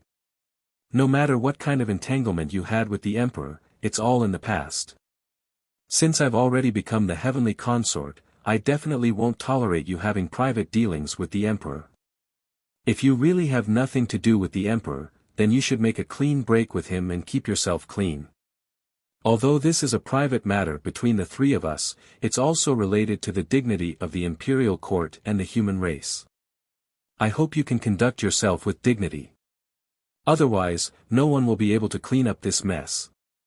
We'll definitely become the laughingstock of the world. That's all I have to say. Please behave yourself. Chapter 649. Yunyao sat on the seat of honor and watched An Suwen's departing figure. Her brows were tightly furrowed, and her eyes were filled with anger. Early in the morning, An Suwen came to Yunyao Palace to look for her and scolded her to her face. She even gave her a warning. However, she didn't do anything and never had any private interactions with Long Yunxiao. An Suwen's words were completely baffling to her, and she felt incomparably wronged. What the hell was this? Yunyao was so angry that she couldn't breathe properly. She sat on the throne for a long time before she finally calmed down. 15 minutes later, she suppressed her anger. Her expression and temperament returned to normal, and she became as cold as ice again. She stood up and walked out of the main hall, about to leave Yunyao Palace. When she walked out of the main hall, she happened to meet the female official, Lan Huixin. Lan Huixin saw that her aura was cold and her expression was indifferent. She quickly went up to her and asked with concern, Big Sister Yun, what happened? Where are you going? Yun Yao glanced at her and said calmly, "It's nothing. I'm going to Tianqing Palace to discuss some important matters with Imperial Prince Tianqing. No matter who comes to visit today, they will all be rejected." After saying that, she rode her spirit crane into the sky and rushed towards Tianqing Palace. Lan Huixin stood at the entrance of the main hall and watched the spirit crane fly into the distance. Her lips curled into a sneer. "Humph. After being scolded by that silly woman and Suwen, you're going to complain to Ji Tianqing with a heart full of grievances? I'd like to see if Suwen can still keep her position as heavenly consort after the three of you make a fuss." When Yun Yao arrived at Tianqing Palace, it was already close to noon. The guards guarding Tianqing Palace's entrance were very familiar with her. When they saw her, they immediately opened the door to welcome her. The guards led Yun Yao into Tianqing Palace. They didn't go to the reception hall and went straight to Ji Tianqing's study. Not long after Yun Yao waited in the study, Ji Tianqing rushed over after hearing the news. When Ji Tianqing stepped into the study, Yun Yao's eyes stared at him. She carefully sized him up and immediately revealed a look of surprise. Although Ji Tianqing was dressed as usual, wearing a white robe with cloud patterns and a clear jade belt around his waist, he appeared to be in high spirits and extraordinarily handsome. However, Yun Yao could clearly feel that Ji Tianqing's aura had become even more domineering and fierce. It seemed that his power had improved again. At this moment, Ji Tianqing walked over and sat down in front of her. He smiled and asked, "Yao Yao, what are you looking at? It's only been a few days and you don't recognize me anymore." Yun Yao ignored his teasing and asked seriously, "Tianqing, I haven't seen you for a few days. It seems that your cultivation has made a breakthrough again." Ji Tianqing nodded and said with a smile, "That's right. On my way back from Azurewood City, I was ambushed by two Devil King powerhouses. After I came back, I went into seclusion to cultivate. After 6 days and 6 nights of seclusion, I finally broke through to the 4th level of Sky Origin stage." Hearing this, Yun Yao was shocked. She praised with a complicated tone, "It's only been 2 months since you broke through to the 3rd level of Sky Origin stage.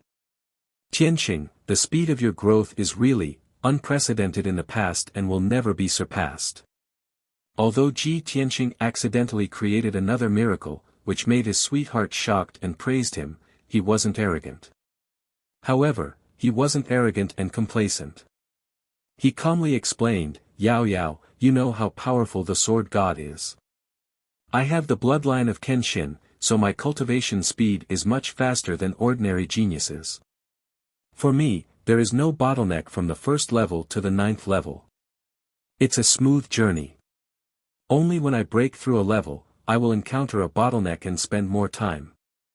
Luckily, Yun Yao and Ji Tianqing had known each other for a long time. She had seen him turn from a useless young master to a peerless genius. She was shocked by Ji Tianqing too many times. She had gradually gotten used to his monstrous talent and the miracles he created. The two chatted for a while. Ji Tianqing asked seriously, "Yao Yao, why did you come to see me?" Yun Yao said seriously, "This morning, someone from the Hidden Cloud Pavilion reported to me that they found out about the Duanmu clan. I don't know what happened to the Duanmu clan. The First Lady couldn't bear the pain of losing her son. She suddenly lost her mind and stabbed Duanmu Huang. She was locked up in the clan's forbidden area. The position of the First Lady of the Duanmu clan is vacant. The clan has been in a bit of chaos recently. It's not peaceful." When Ji Tianqing heard the news, he was stunned for a moment before he revealed a playful smile. Duanmu Yulong has been dead for 3 months. If the First Lady couldn't bear the pain of losing her son, she would have gone crazy long ago. How could she only go crazy now? It seems that the Duanmu clan has started to fight among themselves. The First Lady obviously lost. Yun Yao nodded and said, "That's right. The more they fight among themselves, the more advantageous it is for us. The internal strife will gradually weaken the Duanmu clan's power. It will also make Duanmu Huang busy and unable to deal with our plan. Ji Tianqing pondered for a moment. Then, he said seriously, let's wait and see. Let them fight among themselves.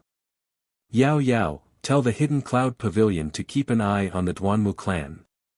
If there's any news, tell me as soon as possible. As for the next plan, we'll act according to the situation. The two had just finished discussing business when hurried footsteps were heard outside the study. Then, Ji Ku's voice sounded outside the door. Big brother Tianqing, something bad has happened. Ji Tianqing frowned. He waved his hand and released a golden light to open the door. Ji Ku rushed into the study anxiously and quickly said, Big brother Tianqing, Yan is missing. Hearing this news, Ji Tianqing and Yun Yao's expressions changed, and they stood up. Yan is missing. What's going on? Where did he go? When did he go missing? Ji Ku quickly explained, yesterday morning, junior brother Yan went to Zhongzhou City to contact the Hidden Cloud Pavilion's people and send them information as usual. He should have come back last night, but he hasn't come back yet. I contacted Steward Li of the Hidden Cloud Pavilion, but Steward Li said that Yan didn't go to receive any information yesterday.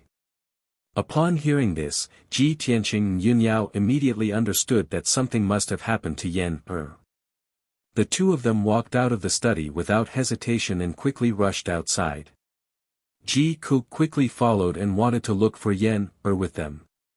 However, Ji Tianqing waved his hand and told her, Ku, Ao Yao and I will go to Zhongzhou City to look for Yan You stay in Tianqing Palace and don't leave.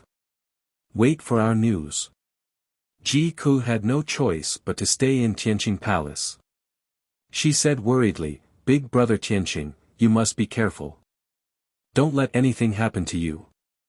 Ji Tianqing nodded and summoned Qian Yu from the 100 Treasures brocade pouch. He and Yun Yao rode Qian Yu out of Tianqing Palace and rushed to the exit of the Monarch Mansion. After the two of them left the Monarch Mansion and entered Zhongzhou City, they first rushed to the branch of the Hidden Cloud Pavilion and asked Steward Li about the specific situation. Chapter 650. The Hidden Cloud Pavilion was an intelligence organization nurtured by the Yun family. It was best at gathering information, investigating clues, and assassinating. The Yun family had set up 3 branches of the Hidden Cloud Pavilion in Zhongzhou City, with more than 300 secret agents stationed there. Deacon Li was in charge of the Southern City branch, with more than 100 secret agents working under him. After receiving Ji Tianqing and Yun Yao's orders, Deacon Li immediately sent half of his men to investigate in the city. In everyone's eyes, Yan Er's route from the Monarch Mansion to the Southern City branch was fixed. Moreover, Yan had important matters to attend to, so he wouldn't wander around the city. He went missing on the way to the Southern City branch, narrowing the scope of the investigation. They should be able to find him soon. Deacon Li saw that Ji Tianqing and Yun Yao were full of worries, so he comforted them. Eldest Miss, young Master Ji, please rest assured. The secret agents will definitely be able to find the news in 12 hours at most. Please don't be impatient and wait patiently for a while. Ji Tianqing nodded and asked Deacon Li to withdraw for the time being. He and Yun Yao stayed in the secret chamber, quietly waiting for the results. Time passed by quietly and 12 hours passed quickly. However, the secret agents hadn't found the result yet. Ji Tianqing and Yun Yao both realized that the situation was not good. Yan Er's disappearance was probably very complicated. Yun Yao called Deacon Li and asked him about the situation. Deacon Li's expression was a bit solemn and he said in a low and deep voice, Eldest Miss, this matter is very complicated. The other party did it very covertly and their methods are very clever. According to this subordinate's estimation, the other party is most likely an assassin who is proficient in ambushes and assassinations, and it was premeditated long ago. Hearing his words, Ji Tianqing immediately frowned and asked, Deacon Li, in that case, you can conclude that Yan was kidnapped by the assassin? Deacon Li quickly nodded and said, that's right. Those assassins are not weak and their methods are very ingenious. Even with the strength of our hidden cloud pavilion, it's difficult to find the result in a short time. Yunyao frowned and muttered to herself, there are only a few assassin organizations that can be compared to the hidden cloud pavilion. Who could have done it? She and Ji Tianqing looked at each other, and a cold light flashed in their eyes. Obviously, they had guessed the result. If it wasn't done by the demon race, then it was most likely done by the Duanmu clan. Deacon Li nodded again and said, that's right. According to the information sent back by the spies, this subordinate also thinks that the Duanmu clan is the most suspicious. Previously, we investigated that there were a few experts from the soul-herding hall who appeared near the Wufeng Manor and hid in the dark for 3 days. Just now, I have already ordered the spies to focus on investigating Wufeng Zhuang. I believe there will be results soon. Hearing Deacon Li's words, Ji Tianqing and Yunyao felt slightly relieved. The two of them suppressed their worries and waited patiently in the secret chamber for another 6 hours. Finally, Deacon Li rushed to the secret room again and reported the news in a hurry. Reporting to Mr. Ji, the spies have already investigated the results. Yesterday morning, Yen was attacked near the Wufeng Manor and was captured by the experts of the soul-herding hall. Those experts of the soul-herding hall captured Yen in the Black Cloud Alley and then disappeared completely. Hearing this result, Yunyao suddenly frowned and asked doubtfully, Yen was captured in the Black Cloud Alley. Why did the people of the soul-herding hall go there?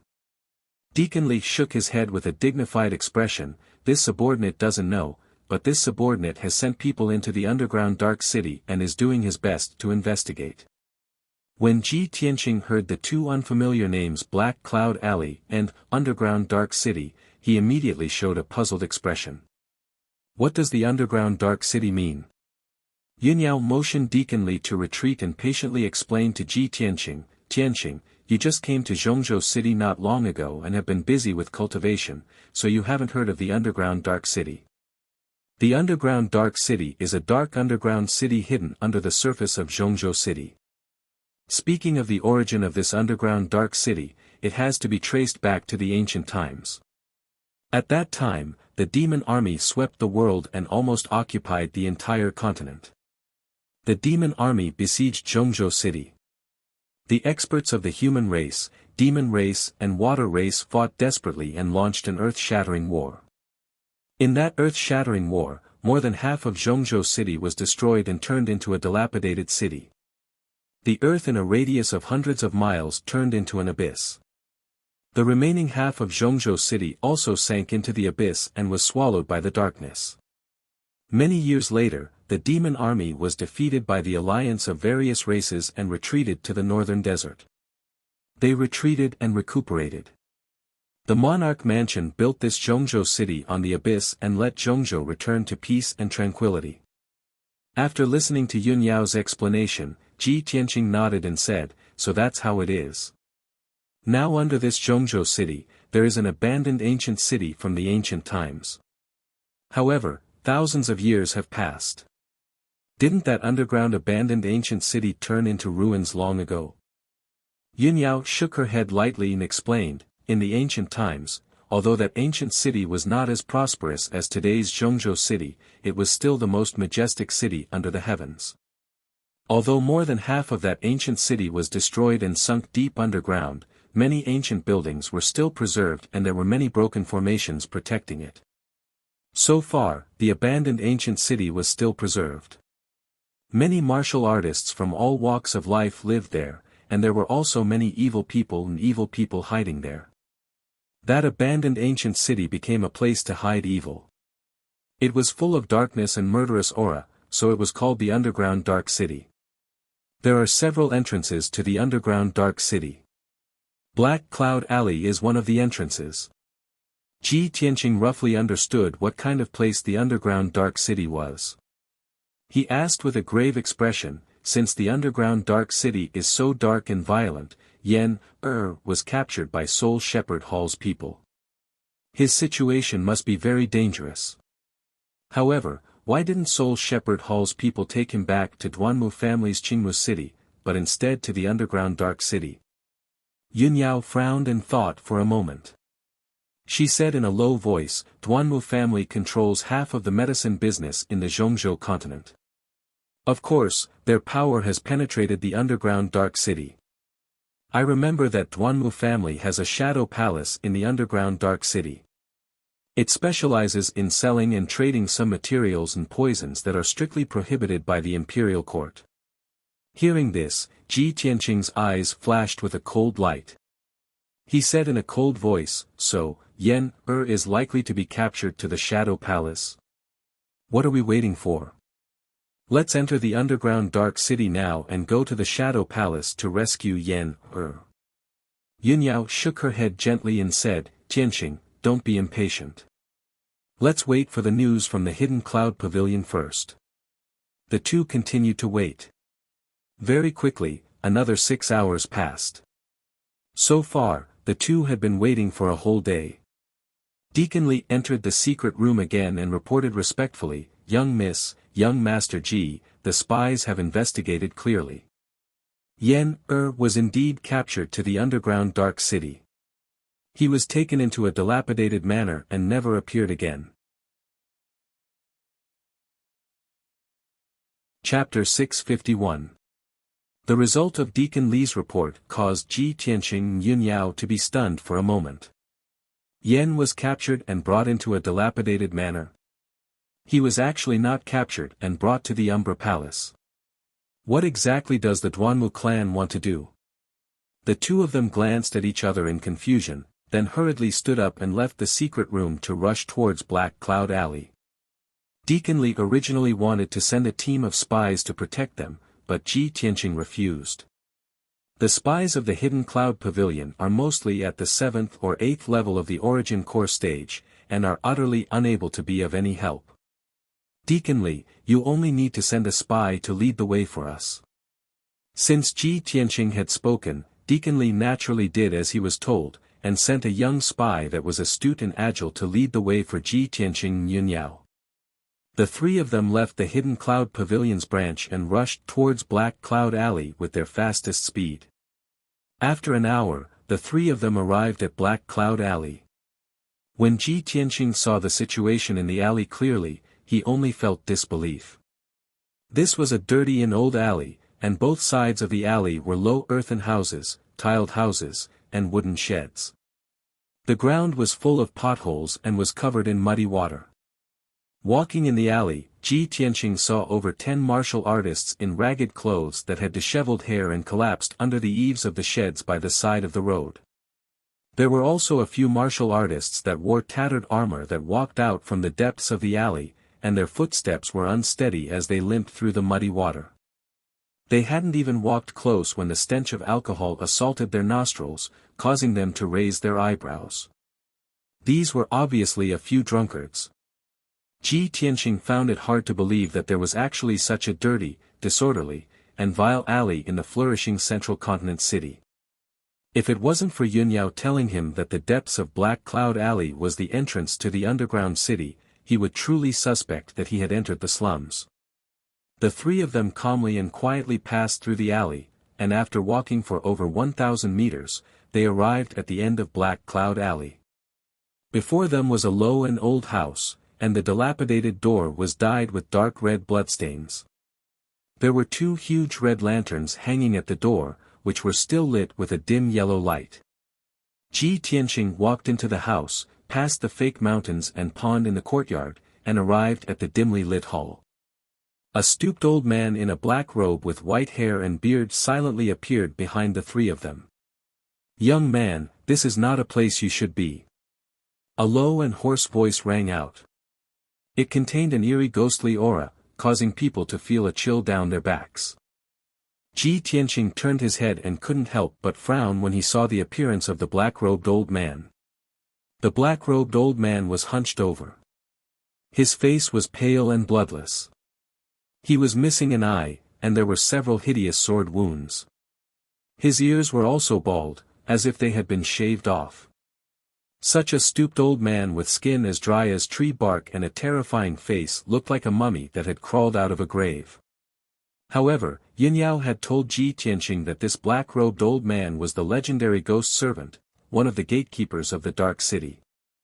No one knew the ghost servant's cultivation level. He only had an eerie ghostly aura around him, which made him seem unfathomable. However, even a Sky Origin Stage 6 or 7 powerhouse wouldn't dare to act rashly in front of the ghost servant.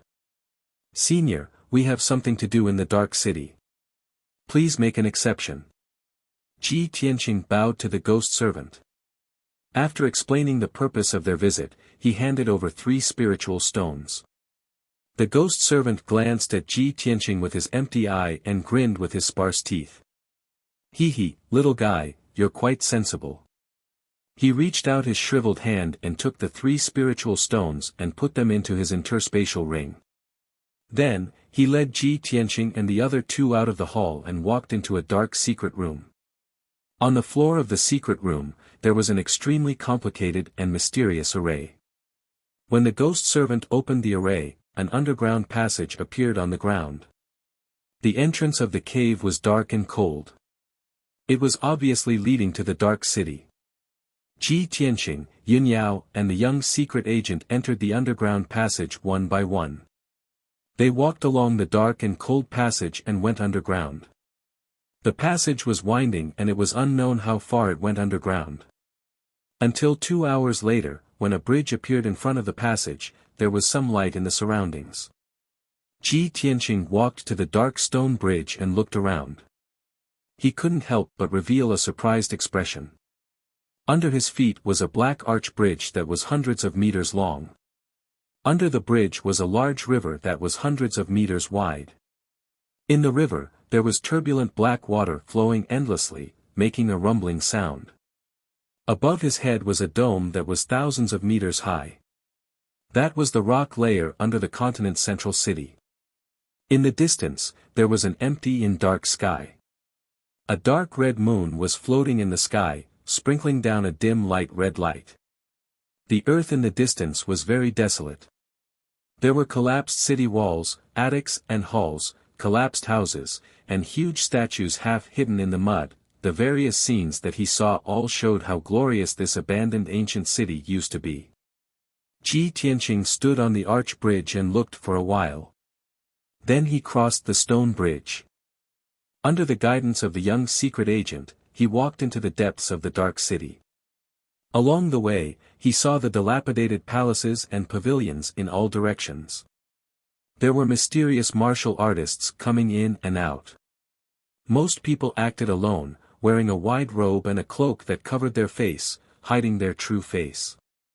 Even if they didn't wear a cloak, they would wear a mask.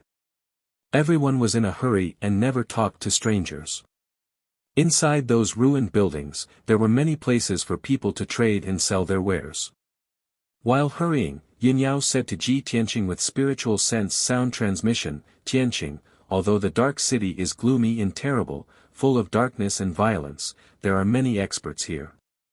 It can be said that there are crouching tigers and hidden dragons. You have to be careful here. Although it is full of a large number of evil and vicious things that are strictly prohibited from circulating, there are also many rare treasures. Some rare treasures often appear. The experts of the major forces in Zhongzhou City will also change their appearance and quietly come here to fish for treasures, or to buy rare materials and so on." On the way, Yin Yao introduced the Dark City to Ji Tianqing in detail. Ji Tianqing remembered her words, thinking that it might be useful in the future. Half an hour later, the young secret agent took the 2 of them to the outside of an ancient and dilapidated manor. This manor covered an area of 2,000 meters. It should have been a magnificent, noble and illustrious mansion. However, the war in ancient times caused half of the mansion to collapse. Many houses and palaces had collapsed, turning into mud and gravel on the ground, revealing pieces of broken fences and walls. The ground paved with black slabs was cracked with numerous gullies, and many piles of gravel were scattered. The whole manor was silent and dark. There was no light at all, like a lifeless dead land. Chapter 652. Ji Tianqing and Yun Yao were hiding in a dark corner outside the manor. The three of them secretly observed for a while. The manor was still dead silent, and there was no trace of light or shadow. Ji Tianqing was worried about Yan Er's safety, so he decided to take action. He instructed the young secret agent, "You stay here and keep a lookout outside the manor. Be ready to help us at any time." The young secret agent cupped his hands and bowed. He used his spiritual sense to send a voice transmission. After that, Ji Tianqing and Yun Yao restrained their auras and quietly sneaked into the dilapidated manor. They moved towards the depths of the manor. Both of their movements were light and cautious. They did not make any sound. After 15 minutes, both of them passed through the ruins and arrived at the depths of the manor. They arrived outside a huge black palace. This palace was the main hall of the manor. Although the walls were covered with cracks, the entire palace was slightly tilted and looked like it was about to collapse. However, Ji Tianqing detected that this palace was protected by the Heaven Origin Grand Formation, and there were martial artists' auras in the palace. Not only that, but there were also 3 gloomy and dark true origin fluctuations hidden in a few old houses at the back of the palace. Ji Tianqing turned his head to look at Yun Yao and sent a voice transmission. "Yao Yao, there are 4 hidden sentries at the back of the palace. However, they are only at the 8th level of the origin core stage. There's nothing to worry about. Wait for me here for a moment. I'll go and deal with them first before I can break the palace's defensive grand formation." Yun Yao nodded and sent a voice transmission. "Tianqing, be careful." Ji Tianqing nodded silently. His figure flashed and flew out. After 2 breaths of time, he moved to the back of the palace and was near a few houses in the ruins. When he got closer, he used his spiritual sense to scan clearly. There were a total of 5 houses that were relatively well preserved, and 4 of them were occupied. The 4 martial artists were wearing black robes. There were soft armor and heart protection mirrors under their robes. They also carried treasured swords, concealed weapons, and crossbows. They were fully equipped. Moreover, the robes of these 4 people were embroidered with the same pattern. Their auras were similarly gloomy and contained the smell of blood.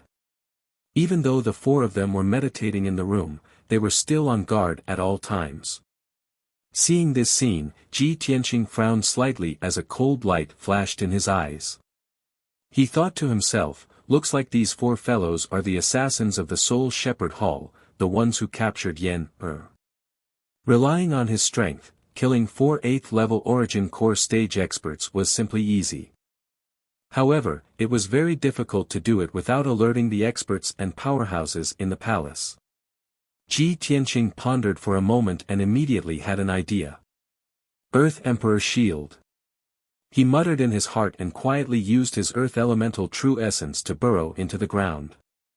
He controlled the power of Earth True Essence and quietly moved underground without any hindrance. He was like a fish swimming in water. In a short span of 10 breaths, he swam 100 meters underground and came to the ground of a house. The Soul Shepherd Hall assassin in the house was still meditating on the bed and didn't notice the approaching danger in the slightest. In the next moment, Ji Tianqing emerged from the wall behind the assassin. He appeared soundlessly like a ghost. At this moment, he was only a step away from the Soul Shepherd Hall assassin. He stretched out his right hand like lightning and grabbed towards the assassin's neck. Crack! Along with the sound of bones shattering, this assassin's neck was instantly broken by Ji Tianqing, and he died on the spot. Until the moment of his death, he still didn't understand what had happened. The assassin's body slowly fell down onto the bed without a sound. Blood was still flowing out from his mouth and nose. And at this moment, Ji Tianqing had already left silently. He moved another 20 steps underground and entered the next room. The black-robed assassin in this room faintly heard a light sound and revealed a puzzled expression. He had just opened his eyes. However, he didn't realize that a person had appeared out of thin air from the dark brown wall behind him. Crack! Another sound of bones shattering was heard. This assassin's neck was also broken by Ji Tianqing. He didn't even have time to scream before he died on the spot. Then, Ji Tianqing sneaked into the third and fourth rooms and assassinated the remaining 2 assassins. Although the 2 assassins were alert, they didn't know what had happened. Before they could react, Ji Tianqing appeared like a ghost and silently took their lives. Ji Tianqing easily took care of the 4 assassins from the Hall of Soul Husbandry without making too much noise. He quietly left the house and returned to Yunyao's side. Yunyao quickly asked via voice transmission, "Tianqing, have you taken care of them?" Ji Tianqing nodded and replied via voice transmission, "Yes, all 4 Soul Shepherd Hall assassins have been killed." Then, he took Yunyao and sneaked into the ruins on the side of the palace. He observed the defensive formation silently and thought of a way to break it.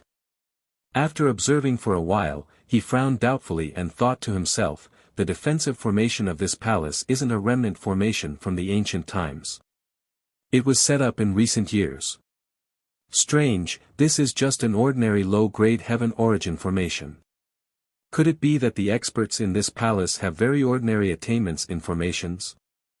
Ji Tianqing was puzzled and raised his vigilance. He explained the situation to Yunyao.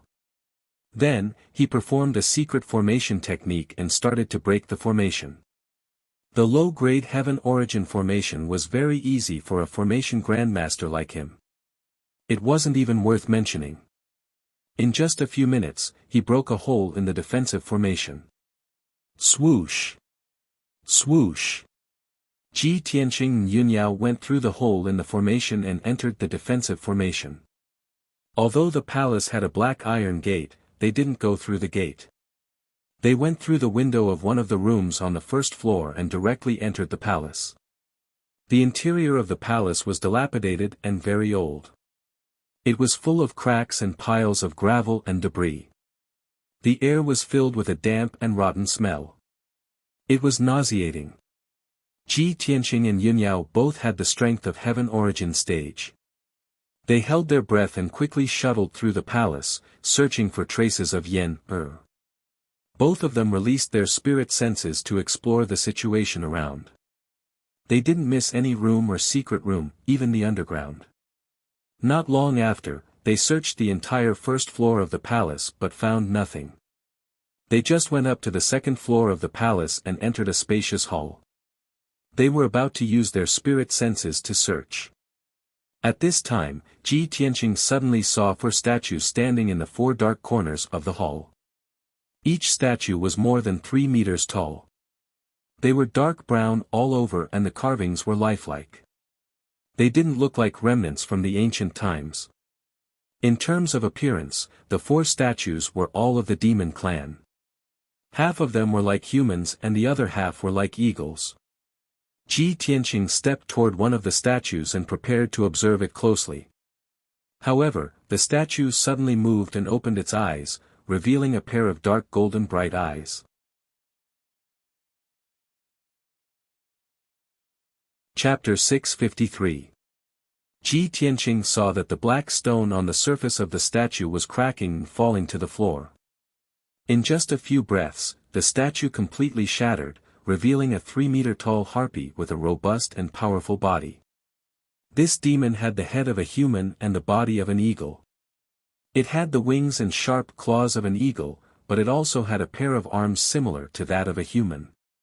It stared down at Ji Tianqing with an evil sneer in its golden eyes.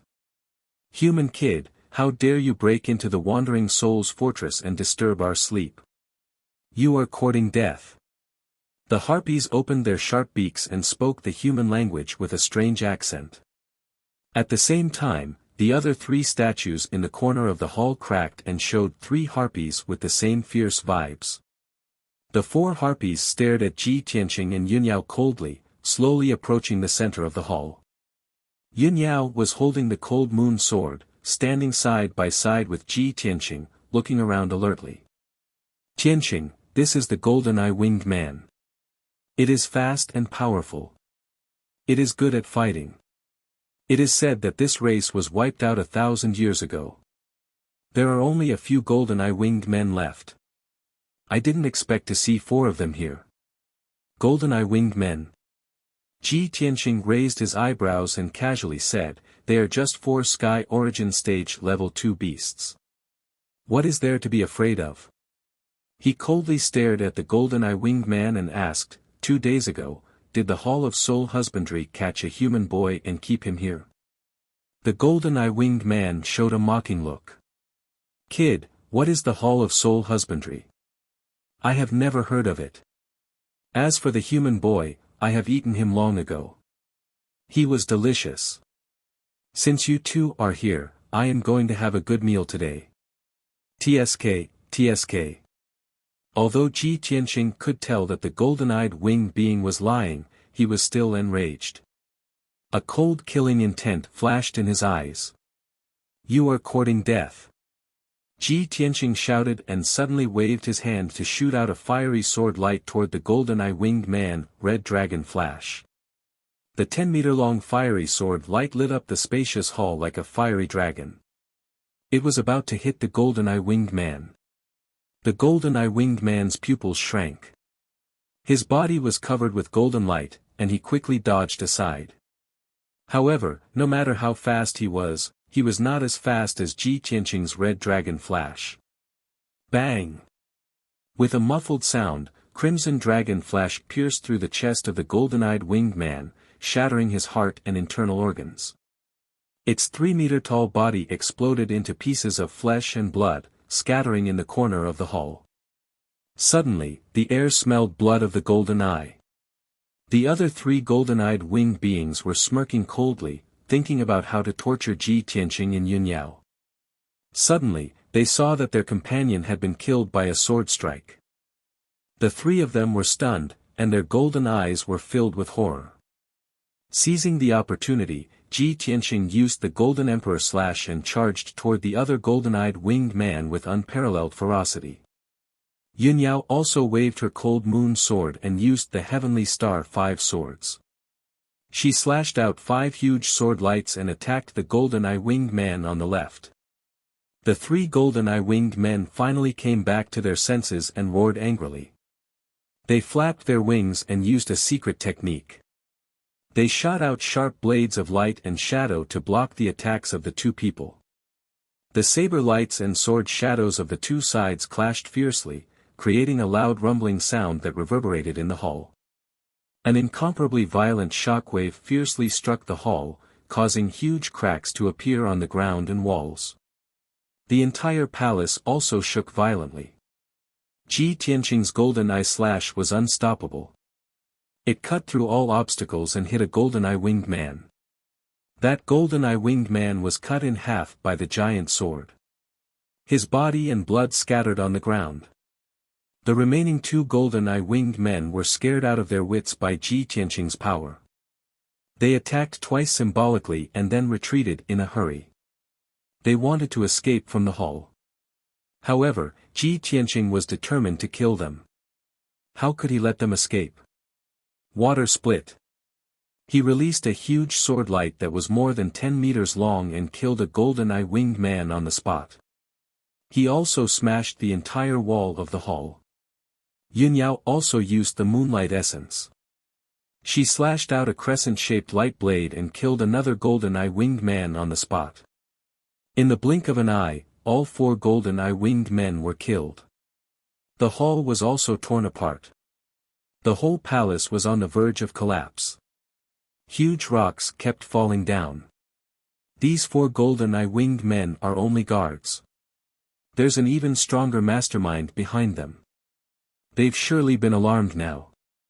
We have to make the best use of our time and search separately now so as to avoid any mishaps happening to Yen. Ji Tianqing was anxious in his heart and instructed Yunyao via voice transmission. The 2 of them hurriedly left the damaged hall and moved swiftly like a gust of wind on the 2nd floor of the palace as they released their spiritual sense to search for Yen Er's whereabouts.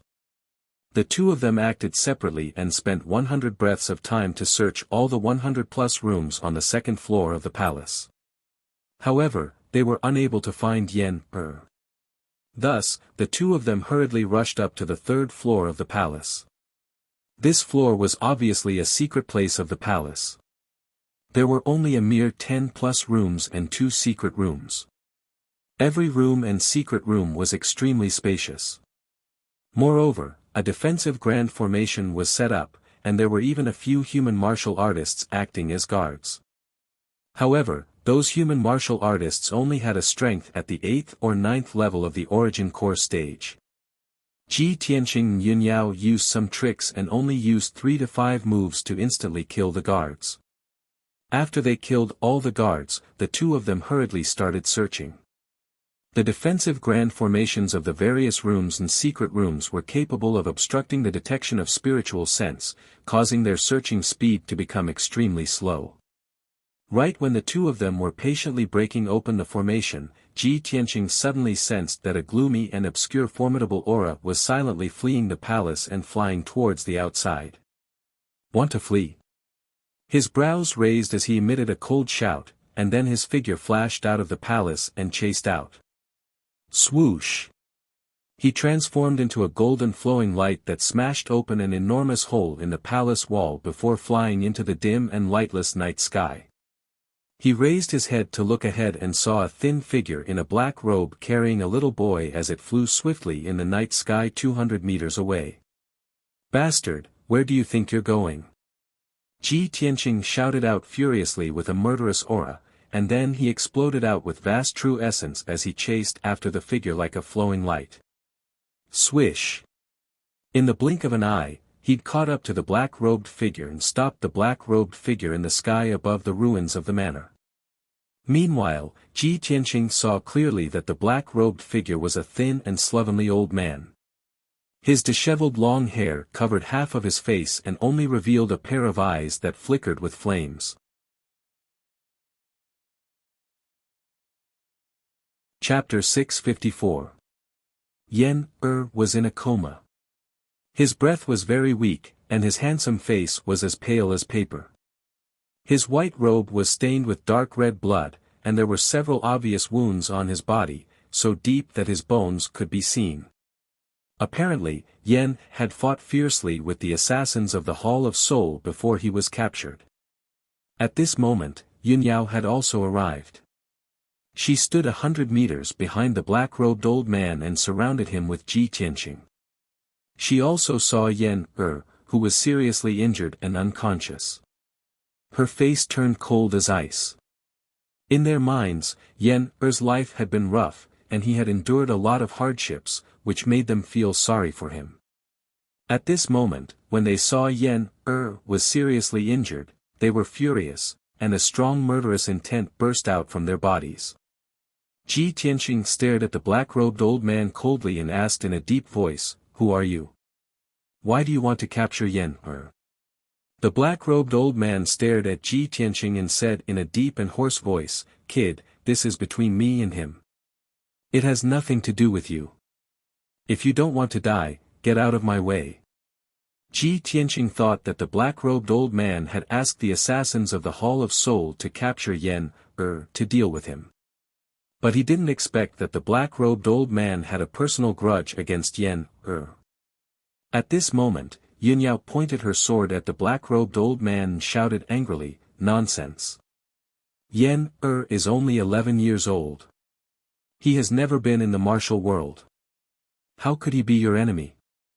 Yen Er was only 11 years old, while the black-robed old man was old. It was impossible for them to have a grudge against each other. The black-robed old man didn't explain much. His eyes flashed with spiritual fire, and he asked in a deep and cold voice, "It seems that you two are determined to be my enemy. If so, I will fulfill your wish and send you both to heaven." Ji Tianqing's murderous intent burst out from his body. He sneered contemptuously, "You are just an old cripple in the 5th level of Sky Origin stage. How dare you be so arrogant? Hand over my junior, or I will make sure you die without a burial place." As he spoke, the true essence in his body accelerated, quickly accumulating strength, and his aura became extremely overbearing and tyrannical.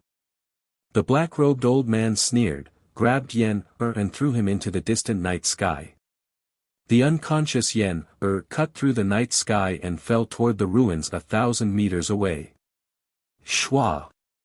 Seeing this, Yunyao rushed over without hesitation, wanting to catch Yen-Er before he fell to the ground. At this moment, a gloomy killing intent flashed through the black-robed old man's eyes. He suddenly drew a black curved blade and slashed 3 black blade lights at Yunyao. Die! The pitch-black scimitar gave off an ancient aura. It was obviously not an ordinary item. 3 pitch-black saber lights that were 30 meters long and contained a dense aura of death silently streaked across the night sky and were about to slash Yunyao. Yunyao sensed that something was wrong, but it was too late to dodge. The 3 pitch-black saber lights shrouded her figure and were about to kill her.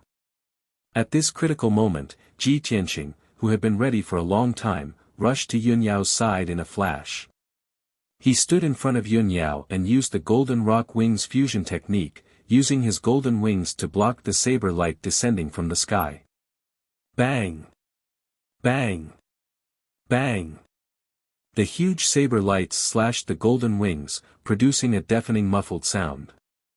The violent shock wave sent Yunyao flying backward and she fell to the ground with Yen-Er. Ji Tianqing was unscathed. He roared with a murderous aura and rushed toward the black-robed old man. Golden Slash. In anger, he used his killer move with all his strength.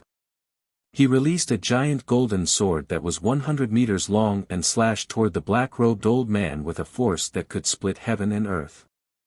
As soon as the giant golden sword appeared, its dazzling brilliance illuminated the entire manor. The dark brown earth and ruins were also illuminated to the finest detail. The dazzling golden light also clearly reflected the horror in the black-robed old man's eyes. He obviously did not expect that Ji Tianqing, who looked only 18 or 19 years old, could perform such a terrifying sword technique. At this critical moment, the black-robed old man put away his black saber and flipped his palm. A simple and modeled bronze cauldron appeared out of thin air. Cauldron stabilizes heaven and earth. The black-robed old man activated his majestic vital essence and poured it into the cauldron. Suddenly, the bronze cauldron expanded to the size of a house and enveloped him. A vigorous and vast aura burst out from the cauldron, causing Ji Tianqing to feel an ancient and boundless aura. Clang!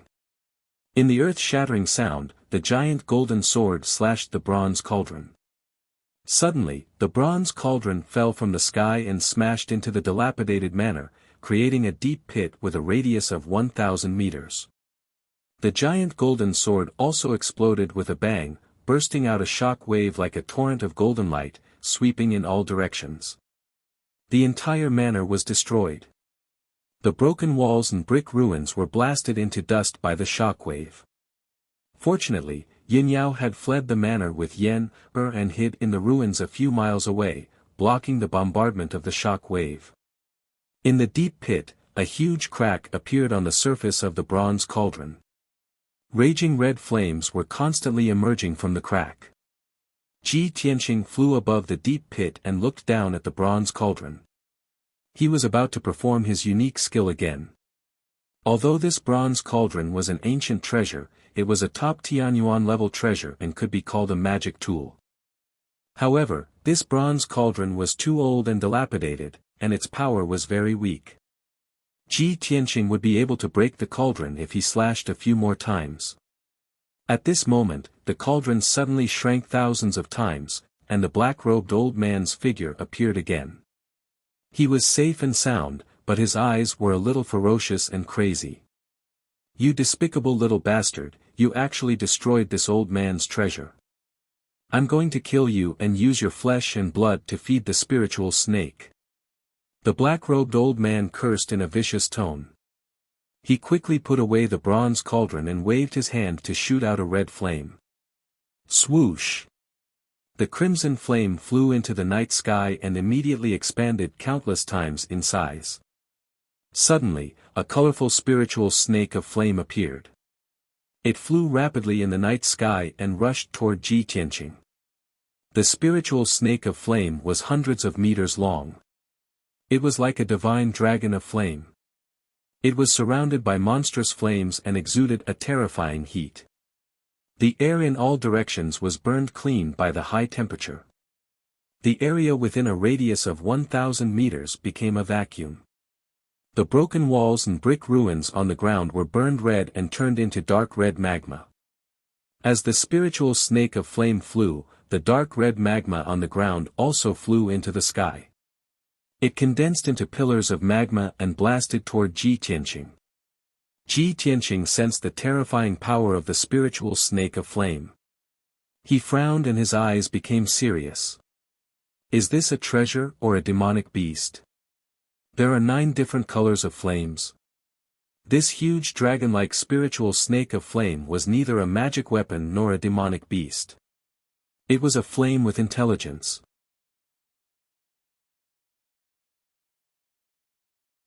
Chapter 655. The 9-flame spiritual snake pierced through the night sky at lightning speed and pounced on Ji Tianqing. Ji Tianqing made a prompt decision to use his ultimate skill. He released black water that blotted out the sky and blasted it toward the 9-flame spiritual snake. Black water rope. The majestic power of the black water condensed into a black water column that was 100 meters long. It was like a dark and cold divine dragon. Water could counter fire. The black water was the essence of the water element and was more powerful. Boom! In the deafening sound, the black water rope and the 9-flame spiritual snake collided and created a shockwave that swept across the sky. The sky was filled with black water and flames of various colors, splashing in all directions. Water and fire were incompatible. The two forces cancelled each other out and quickly collapsed. In just 2 breaths, the black water rope collapsed and disappeared completely. The huge 9-flame spiritual snake had also shrunk a few times. It was only a dozen meters long. Even the 9 colored flames that were flickering all over its body had dimmed significantly. However, before Ji Tianqing could heave a sigh of relief, more than 10 dark red magma columns blasted toward him with violent power. Swoosh swoosh swoosh. Each pillar of magma was as large as a dragon, containing the power to destroy heaven and earth.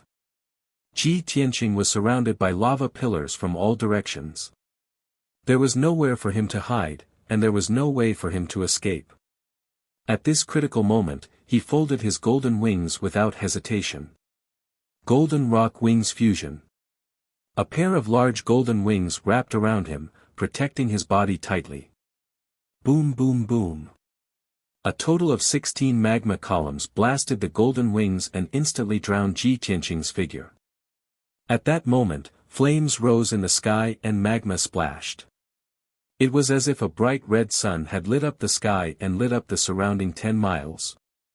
The black-robed elder widened his eyes and stared at the flames and magma in the sky. His eyes were filled with anticipation. In his opinion, Ji Tianqing would definitely be injured on the spot after being blasted by the magma columns. However, the black-robed elder immediately saw Ji Tianqing's figure when the magma rain fell from the sky. Ji Tianqing was standing in the sky, unscathed. He was looking at him coldly, and his entire body was surging with a strong murderous intent. Metal slash.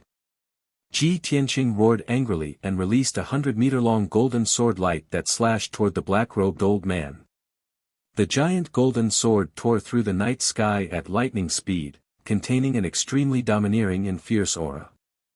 The black-robed old man had seen the power of this sword technique.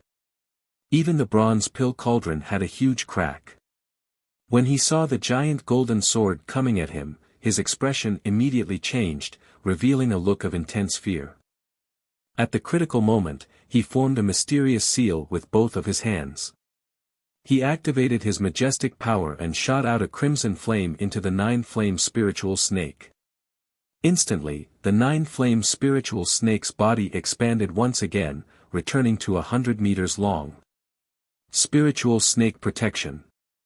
As the black-robed old man shouted in a low voice, the giant nine-flame spiritual snake wrapped around him and flew rapidly. The nine-flame spiritual snake's huge body wrapped around him a few times, protecting him very well.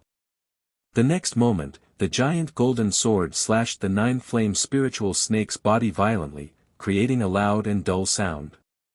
Boom!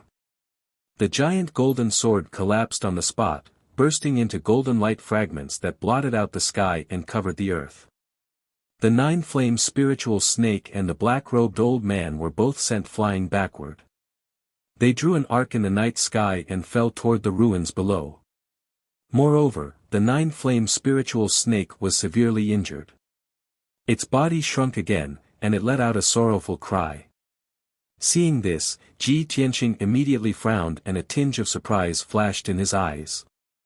This nine-flame spiritual snake is a bit strange. It can block my killing moves time and time again.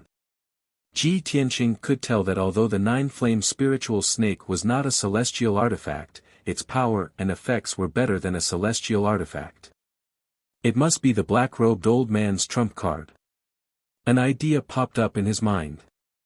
He wanted to capture the nine-flame spiritual snake and study it carefully. It seemed that the nine-flame spiritual snake and the black-robed old man were about to fall into the ruins below. Just as they were about to hit the ground, the nine-flame spiritual snake stopped falling. It stretched out its huge body and caught the black-robed old man. Swoosh! With a flash of fire, the nine-flame spiritual snake flew back into the sky with the black-robed old man on its back. However, the black-robed old man had already seen Ji Tianqing's strength and means. He no longer had any intention to fight. He did not want to be entangled with Ji Tianqing. He stepped on the nine-flame spiritual snake and ran away as fast as a shooting star. You still want to run away? In your dreams.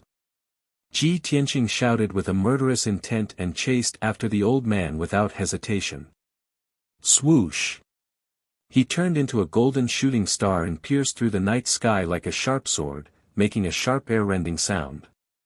In just 20 breaths' time, Ji Tianqing caught up with the nine-flame spiritual snake. He only hesitated for a moment before he activated the sword embryo in his abdomen. It turned into a huge golden sword and charged toward the black-robed old man. Sword of Judgment. The huge golden sword was 30 meters long and had a pair of wings formed by golden light. It contained an unstoppable aura that could pierce through everything. When the black-robed old man saw the Sword of Judgment coming toward him, his face changed drastically.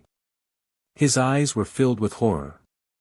He could clearly feel that the power of the Sword of Judgment was more than twice the power of the golden slash. If he used the nine-flame spiritual snake to block it, the spiritual snake would most likely be smashed into pieces. At this critical moment, the black-robed old man took out the green bronze crucible without hesitation. Go, Universal Crucible! He shouted and injected his true core power into the green bronze crucible. The green bronze crucible expanded by 1,000 times. Then, he controlled the green bronze crucible and smashed it toward Ji Tianqing. In the next moment, the Sword of Judgment and the green bronze crucible collided in the sky and there was a deafening explosion. Dang! How powerful was the Sword of Judgment? The green bronze crucible, which was the size of a house, was smashed into pieces by the Sword of Judgment. It exploded into 48,000 pieces and scattered in all directions. The green bronze crucible, which was a top heaven's origin artifact, was smashed into pieces by Ji Tianqing's sword.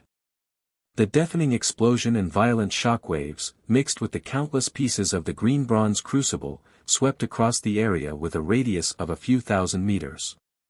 When the black-robed old man saw the green bronze crucible being destroyed, he was heartbroken. However, no matter how precious the green bronze crucible was, it was not as important as the nine-flame spiritual snake. He sacrificed the green bronze crucible to block Ji Tianqing's killing move. He had achieved his goal. When the green bronze crucible was smashed into pieces, he had already ridden the nine-flame spiritual snake and escaped into the distance. The Sword of Judgment had also consumed a lot of energy and its radiance had dimmed. Swoosh!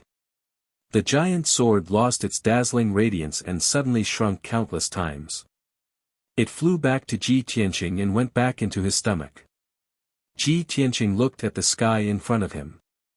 When he saw the black-robed old man flying away on the nine-flame spiritual snake, he went all out to pursue him. Chapter 656. Ji Tianqing and the black-robed old man, two people, flew across the night sky one after the other. Their speed was as fast as lightning. The movement of the two people fighting was too big. Not only did it destroy the entire manor, but it also emitted a deafening loud noise and lit up a monstrous fire. With the manor as the center, the martial artists within a radius of 10 miles were all alarmed. From the many ruins and houses around, at least several dozen figures flew out. Most of them were Origin Core Realm and Heavenly Origin Realm powerhouses. Numerous invisible spiritual senses spread out, quietly probing the situation on the battlefield. There were also many powerhouses secretly staring at Ji Tianqing and the black-robed old man in the sky. In the underground dark city, order was chaotic, full of blood and slaughter. There would be martial artists fighting every day. A battle could break out anytime and anywhere. Everyone had long been used to it. Therefore, those alarmed powerhouses just hid in the dark to observe. No one showed up to intervene in this matter. Furthermore, everyone could detect that Ji Tianqing and the black-robed old man were both heavenly origin powerhouses with extraordinary strength. Ordinary people did not have the qualifications to intervene in the two of them at all. Ji Tianqing chased after the black-robed old man and soon left the manor ruins, flying towards the depths of the underground dark city. Yun Yao brought the seriously injured and unconscious Yener and hurriedly followed up. However, her speed was much slower. She only chased out for a short distance and already lost him. In desperation, she could only stop chasing and brought Yener to the exit of the underground dark city, preparing to leave the dark city. Ji Tianqing chased after the black-robed old man and entered the depths of the dark city not long after. The surrounding houses and buildings became denser and denser.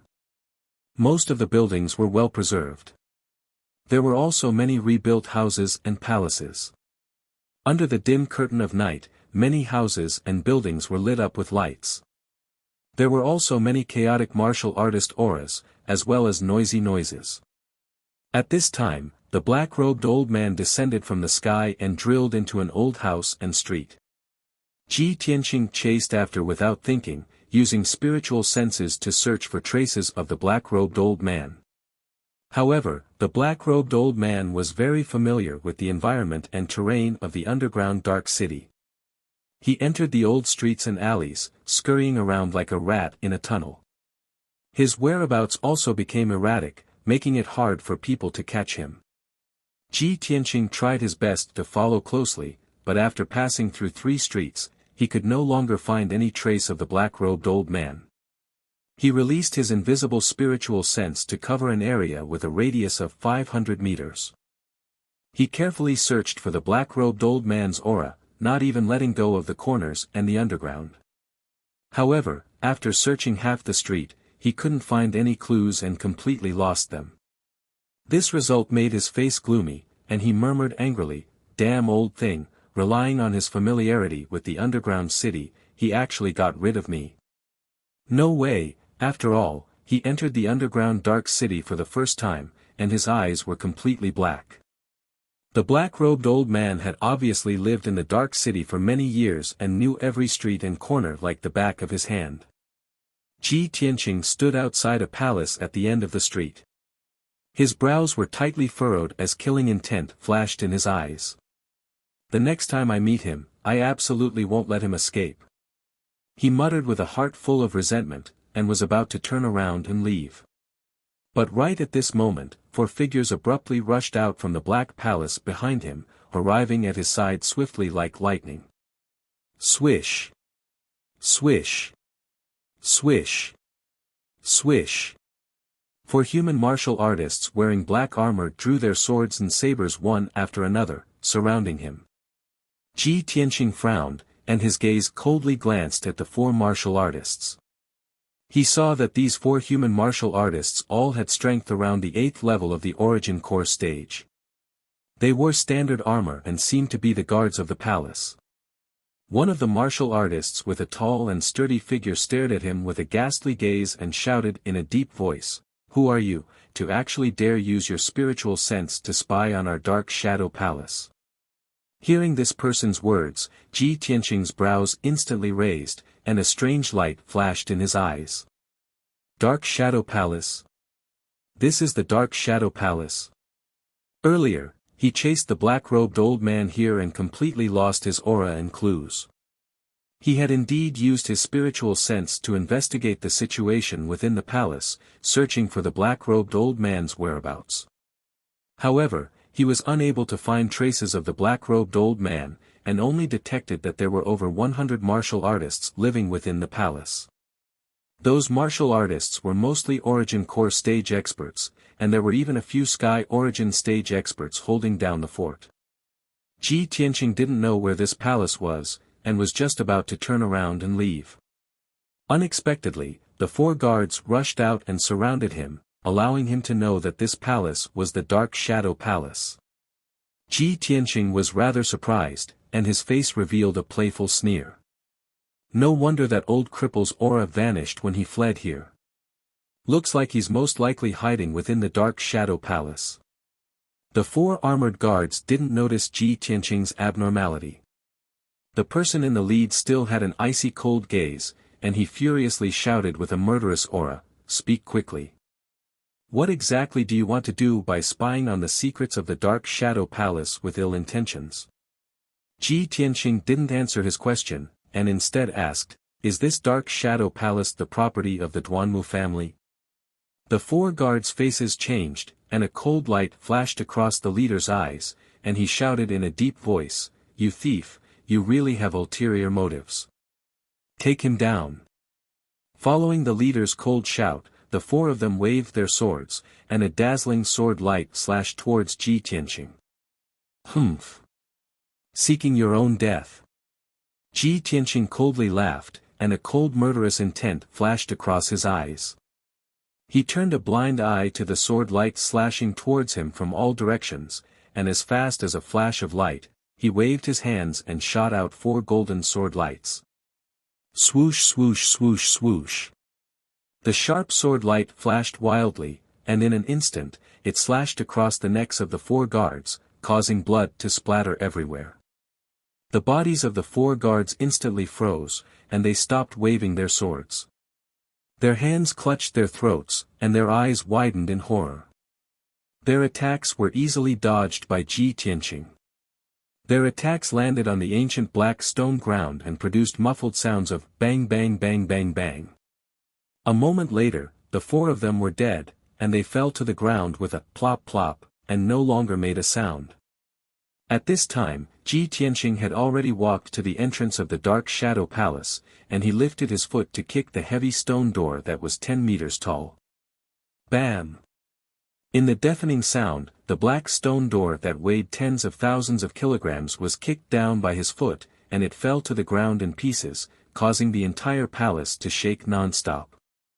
The martial artists in the Dark Shadow Palace were immediately alerted, and a large group of guards in black armor rushed over as fast as the wind. "Who is it? How dare you trespass into the Dark Shadow Palace?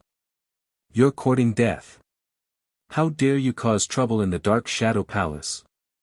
You must be tired of living. Cut the crap, kill him. Attack together." The first dozen guards to reach the entrance roared with murderous intent, and immediately waved their swords and sabers at Ji Tianqing, launching a siege.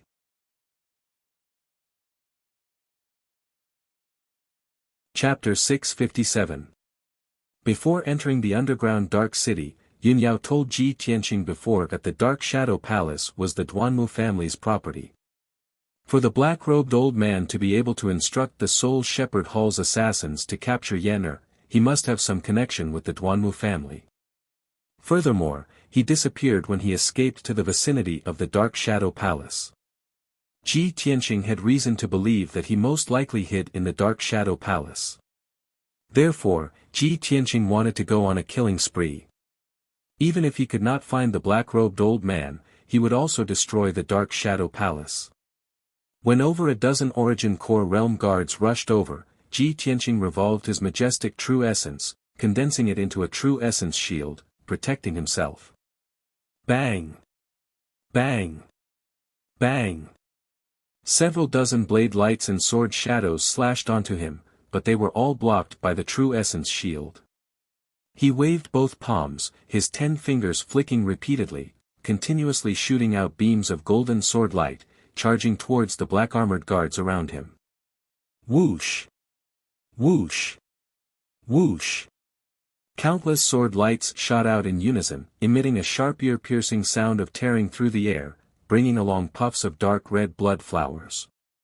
One black-armored guard after another had their throats or hearts pierced by the golden sword light, falling to the ground on the spot, unable to get up. No one could stop Ji Tianqing's charge, let alone block the golden sword light that he released. After a short few breaths, over a dozen guards around him were all killed on the spot. Over a dozen corpses were lying on the ground in disarray, causing the hall to be filled with a thick stench of blood. But Ji Tianqing was completely unscathed. His entire body was not even stained with blood. He strode across the vast hall and walked towards the depths of the Dark Shadow Palace. Black-armored guards constantly rushed out from all around. There were even quite a few guard captains and deacons who also rushed over to surround and kill him. But, no one could stop his footsteps. Origin Core Realm experts, no matter how many came, they would all die without a doubt. When Ji Tianqing passed through the hall on the first floor and charged to the second floor of the Dark Shadow Palace, over 30 corpses had already fallen behind him. The hall and the surrounding walls were also slashed with many holes by the blade lights and sword lights, splitting open a series of enormous cracks. Finally, when Ji Tianqing reached the hall on the second floor, he was stopped by several experts. In the brightly lit hall, there were 4 Sky Origin stage cultivators. The leader was an old man in a purple robe. He was the manager of the Dark Shadow Palace. He was at the 5th level of the Sky Origin stage. There were 3 middle-aged men standing behind him. They were wearing long robes with embroidered patterns. They were the leaders of the Dark Shadow Palace. They were all at the 3rd level of the Sky Origin stage. Besides that, there were over 10 Yuan Dan stage guards and deacons in the surroundings of the hall, all of them on alert as they stared at Ji Tianqing with eyes filled with killing intent. Ji Tianqing stepped into the hall and stopped 100 steps away from the purple-robed elder. His gaze swept across the 4 Heaven Yuan experts and the dozen or so Yuan Dan experts around him. Then, he secretly released his spiritual consciousness to explore every corner of the Dark Shadow Palace, searching for traces of the black-robed elder. The purple-robed elder's face was extremely gloomy. His eyes were filled with cold killing intent. Seeing Ji Tianqing's fearless attitude, the fury in his heart burned even more. He shouted angrily in a deep voice, "Kid, who are you? Don't you know where the Dark Shadow Palace is? How dare you barge into the Dark Shadow Palace and start a massacre? How dare you? No matter how powerful you are, no matter who your backer is, you will die today." Ji Tianqing looked at the purple-robed elder emotionlessly and said indifferently, "Of course I know where this place is. Otherwise, why would I barge in? I'll give you a chance to live. Hand over the old cripple who just hid in here and I'll spare your lives." Hearing this, the purple-robed elder was so angry that he laughed, "Ha ha ha ha. Did I hear it wrong? Little bastard, you barged into the Dark Shadow Palace alone and you're about to be killed. How dare you be so arrogant? Even if you kneel down and beg for mercy, I won't let you go. Today, I'll chop you into pieces and feed you to the dogs." With that, the purple-robed elder waved his hand and gave the order. "Kill him." The dozens of Yuan Dan experts around the hall all charged towards Ji Tianqing with murderous intent. Everyone waved their swords and sabers, slashing out an overwhelming amount of sword and saber light, enveloping Ji Tianqing's figure. In a split second, the wide hall with a radius of 100 meters was filled with fierce and domineering saber energy and sword intent, causing a violent hurricane to blow. Ji Tianqing was in the center of the hurricane. His entire body lit up with a dazzling light, condensing into an oval-shaped shield. Saber lights and sword shadows that blotted out the sky and covered the earth slashed at his true essence shield, but they were unable to harm him at all. The saber light and sword light were all shattered into pieces and scattered in all directions, hitting the walls and the ground, blasting out numerous holes and cracks. Ji Tianqing's palm flashed, and the black dragon sword appeared out of thin air. Dragon soars from the 9 heavens. He brazenly drew his sword and slashed out a 30-meter-long Frost Divine Dragon. Roar! The Frost Divine Dragon let out an earth-shattering roar and instantly broke through the blockade of saber light and sword light, blasting a few Yuan Dan experts into pieces. The Frost Divine Dragon did not blast towards the walls of the hall. Instead, it circled around Ji Tianqing and charged around the hall. Bam! Bam! Bam! Wherever the Frost Divine Dragon passed, all the saber light and sword light were shattered, and the dozens of Yuan Dan experts were sent flying. Everyone was sent flying, crashing heavily into the walls of the hall, making a series of dull thuds. When they landed on the ground, all of them were bleeding from all 7 orifices, their bodies twisted and fell to the ground.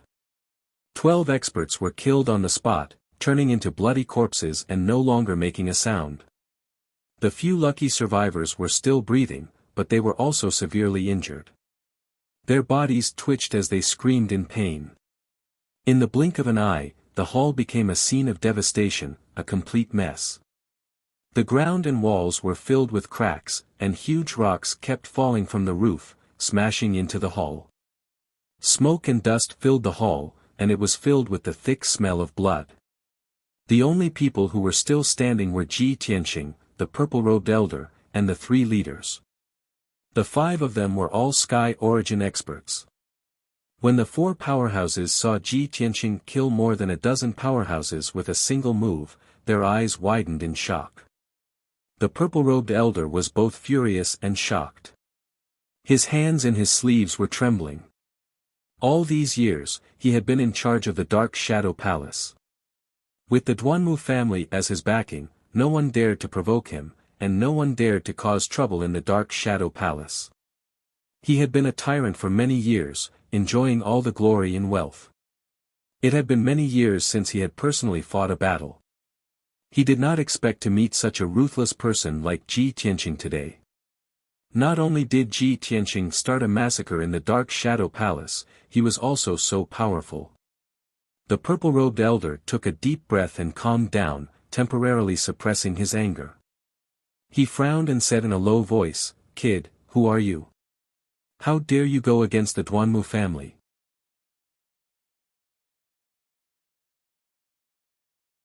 Chapter 658. Obviously, the purple-robed elder was afraid of Ji Tianqing's terrifying strength and had no choice but to calm down. He knew that he could not stop Ji Tianqing. If they fought, the Dark Shadow Palace would be implicated.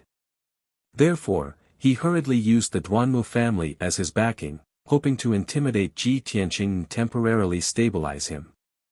As long as he could stall for time, the surviving guards and attendants of the Dark Shadow Palace would send the news to Central State City and report it to the Duanmu family.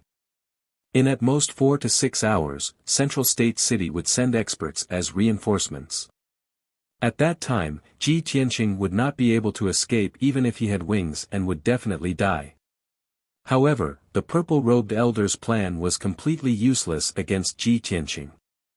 Ji Tianqing was not afraid of the Duanmu family's power at all. He sneered, "Leave a way out." What a joke. When the Dark Shadow Palace killed people, did they think of this sentence?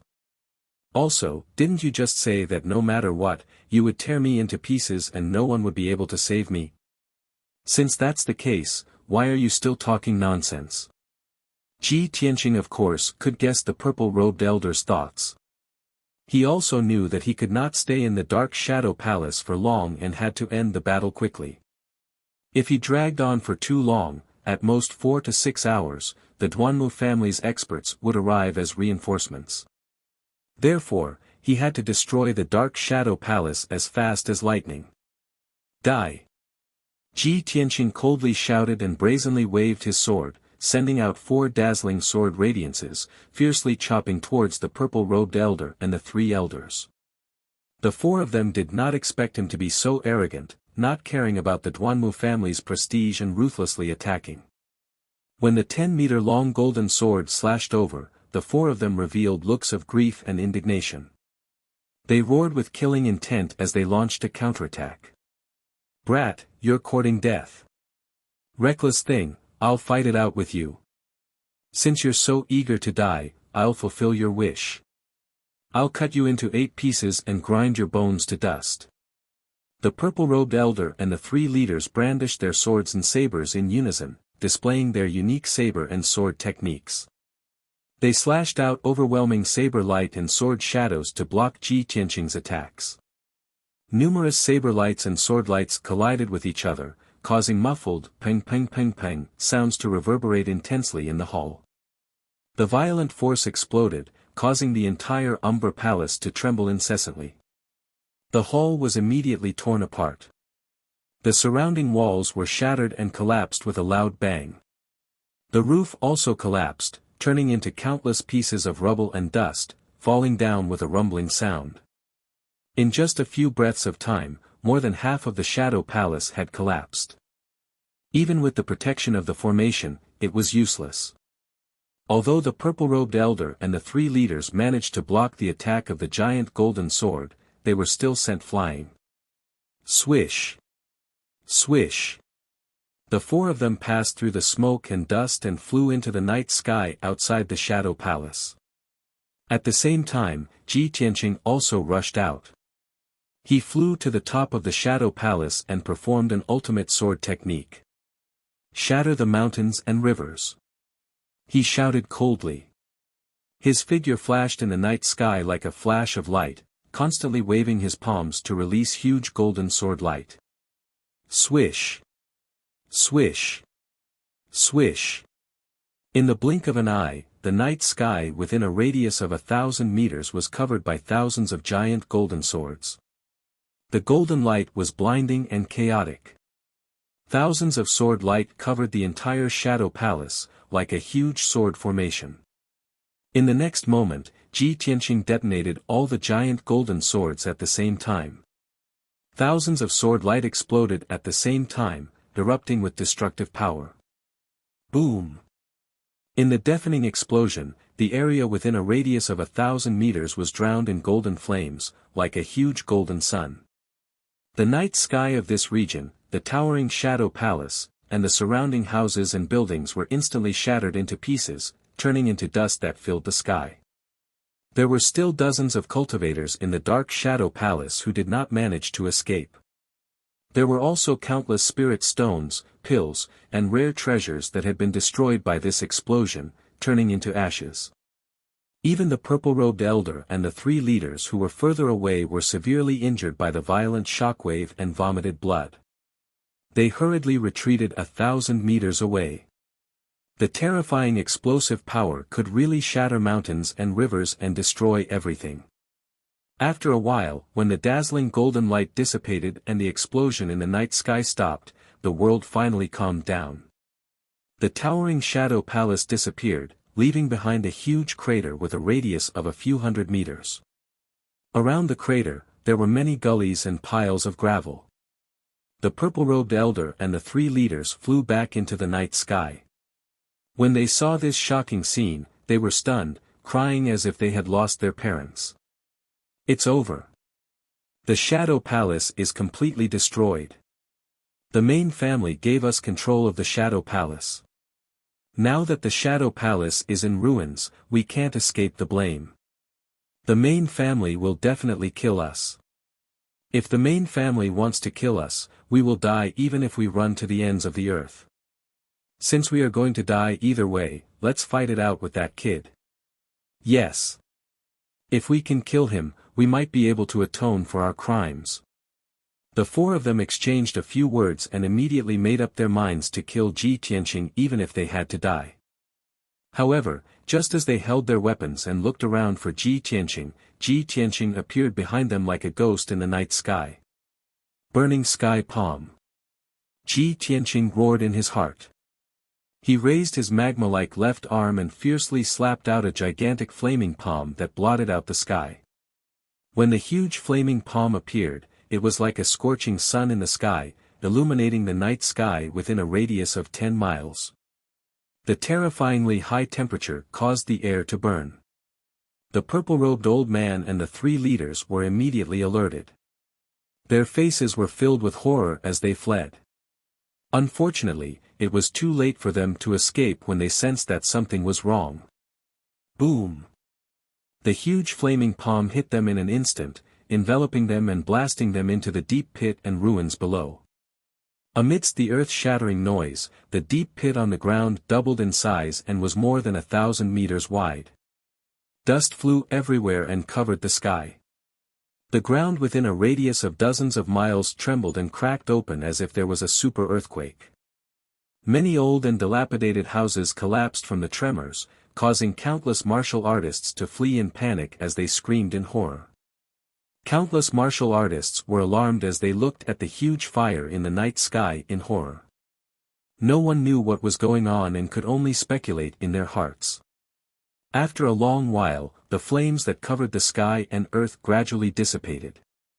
The purple-robed elder and the three leaders were all killed by the burning sky palm. The area where the Umbra Palace was located had been completely turned into scorched ruins, leaving only an abyss-like crater.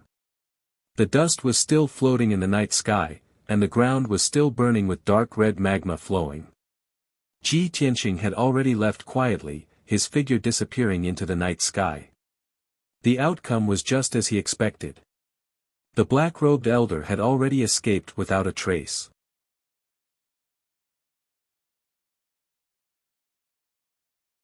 Chapter 659. Ji Tianqing was very clear that not long after he left, the Duanmu family would be alarmed. At that time, the news of the destruction of the Shadow Palace would also spread, causing a lot of shock in the underground city. The Duanmu family would definitely be furious and investigate this matter. The underground city and central state city would definitely be in turmoil for a while. However, these had nothing to do with him. He flew across the dark sky like a stream of light, and it didn't take long for him to leave the underground city. 2 hours later, Ji Tianqing returned to the central state city on the surface and rushed to the branch of the hidden cloud pavilion. He had discussed it with Yunyao before. As long as he found Yunyao would be responsible for taking out of the dark city as soon as possible. The two of them agreed to meet at the branch of the hidden cloud pavilion after the matter was over. When he rushed back to the branch of the hidden cloud pavilion, Deacon Li hurriedly greeted him and reported, "Young Master Ji, young Miss has returned and is in the secret room." "And, got it." Ji Tianqing nodded and hurried to the secret room. When he entered the secret room, he saw Yunyao helping Yen heal. Yen was lying on a spiritual jade bed in the corner of the secret room. His eyes were closed, his face was pale, and his breath was very weak. Yunyao stood by the bed and waved her palms to release true essence into the jade bed. The green spiritual jade bed lit up with a dense green light, bursting with a strong vitality aura, constantly pouring into Yen's body. Ji Tianqing walked to the side of the spiritual jade bed and checked on Yen's situation. Seeing that his injury had stabilized and was not life-threatening, he was slightly relieved. Yunyao stopped channeling and turned to Ji Tianqing. She asked in a concerned tone, "Tianqing, are you injured? What about the black-robed old man? Did you catch him?" Ji Tianqing shook his head and said calmly, "I'm fine. That old cripple had a spiritual treasure to protect his body, so he escaped. However, he escaped with the help of the Shadow Palace. I have already destroyed the Shadow Palace. Yunyao was stunned for a moment and asked in disbelief, "You actually destroyed the Shadow Palace?" "Yes." Ji Tianqing nodded. A cold light flickered in his eyes as he said in a deep voice, "Just treat it as collecting some interest first and creating some trouble for the Duanmu clan." Yunyao nodded and stopped talking about this matter. Yan Er's injuries are very serious. Let's help him heal first. Ji Tianqing pondered for a moment before saying, "The imperial residence is more suitable for healing. Let's take him back." "That's good too." Yunyao naturally nodded in agreement. After that, the two of them left the Hidden Cloud Pavilion branch with Yan Er and quietly returned to the monarch mansion. When they returned to Tianqing Palace, Ji Ku and Qian Yu were already waiting anxiously. Ji Ku and Qian Yu heaved a sigh of relief when they saw that they had returned safely and rescued Yan Er. Ji Tianqing arranged for Yan Er to stay in the secret room and joined hands with Yunyao to treat his injuries. Tianqing Palace was full of spiritual energy and there were a lot of elixirs and miraculous medicines. It was very suitable for healing injuries. The two of them spent half a day and helped Yan Er recover more than half of his injuries. Although Yan Er's strength was still weak, it was no longer a big problem. After resting in Tianqing Palace for 10 days to half a month, he would gradually recover. That night, Yan Er finally woke up. Ji Tianqing, Yunyao, Ji Ku, and the others heard the news and quickly entered the secret room to visit. Yan Er was lying on the ice jade bed. His small face was slightly pale and his eyes were a little dim. He was in a bad state. When he saw everyone enter the secret room, he smiled and sat up to greet everyone. "Senior brother Tianqing, eldest senior sister, thank you for saving me. And junior sister Ji Ku and Qian Yu. It's all my fault. I made everyone worry again." Yunyao and Ji Ku quickly comforted him, telling him not to think too much and to rest well. Ji Tianqing frowned and pondered for a moment.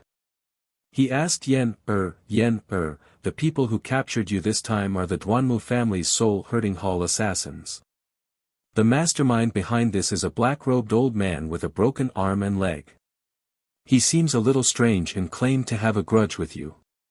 Yan Er, why don't you tell us what happened before?" Yan nodded and told the cause of the matter in detail. "That morning, I entered Zhongzhou City and prepared to go to the Hidden Cloud Pavilion branch to contact the news. Who knew that when I passed by the Wu Feng Zhuang, there were 4 assassins dressed in black who attacked me without saying anything." Yan Er's story was the same as the result of the Hidden Cloud Pavilion's investigation.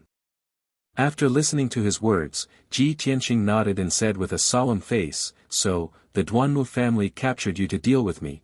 Before he could finish, Yan Er shook his head and said, "Senior brother Tianqing, it's not like that. The mastermind is the black-robed old man with a broken arm and leg. He didn't want to deal with you. His target is me." Ji Tianqing, Yunyao, and Ji Ku all showed a puzzled expression. "Why do you say that? Junior brother Yan Er, why do you have a grudge with the black-robed old man?" "Yes, junior brother Yan Er, you haven't traveled in Zhongzhou before. Who would you have a grudge with?" Yan Er frowned and explained in a low voice, "After the black-robed old man caught me, I was awake for a few hours. During that time, the black-robed old man talked to himself for a long time like a madman. I can sense that he has the aura of our fire clan. The little flame snake in his palm is most likely the spiritual vein of our fire clan, the 9-flame spiritual snake." Hearing this, Ji Tianqing, Yunyao, and Ji Ku all showed a surprised look. "That old cripple is from your fire clan? Since he is from the fire clan and you are the crown prince of the fire clan, why does he want to deal with you?" Yan nodded and said in a solemn tone, "That old man is indeed from our fire clan. However, he should be an abandoned person who was expelled from the fire clan. He is missing a left arm and a right leg. It seems to be caused by injuries, but in fact, he was tortured by our fire clan.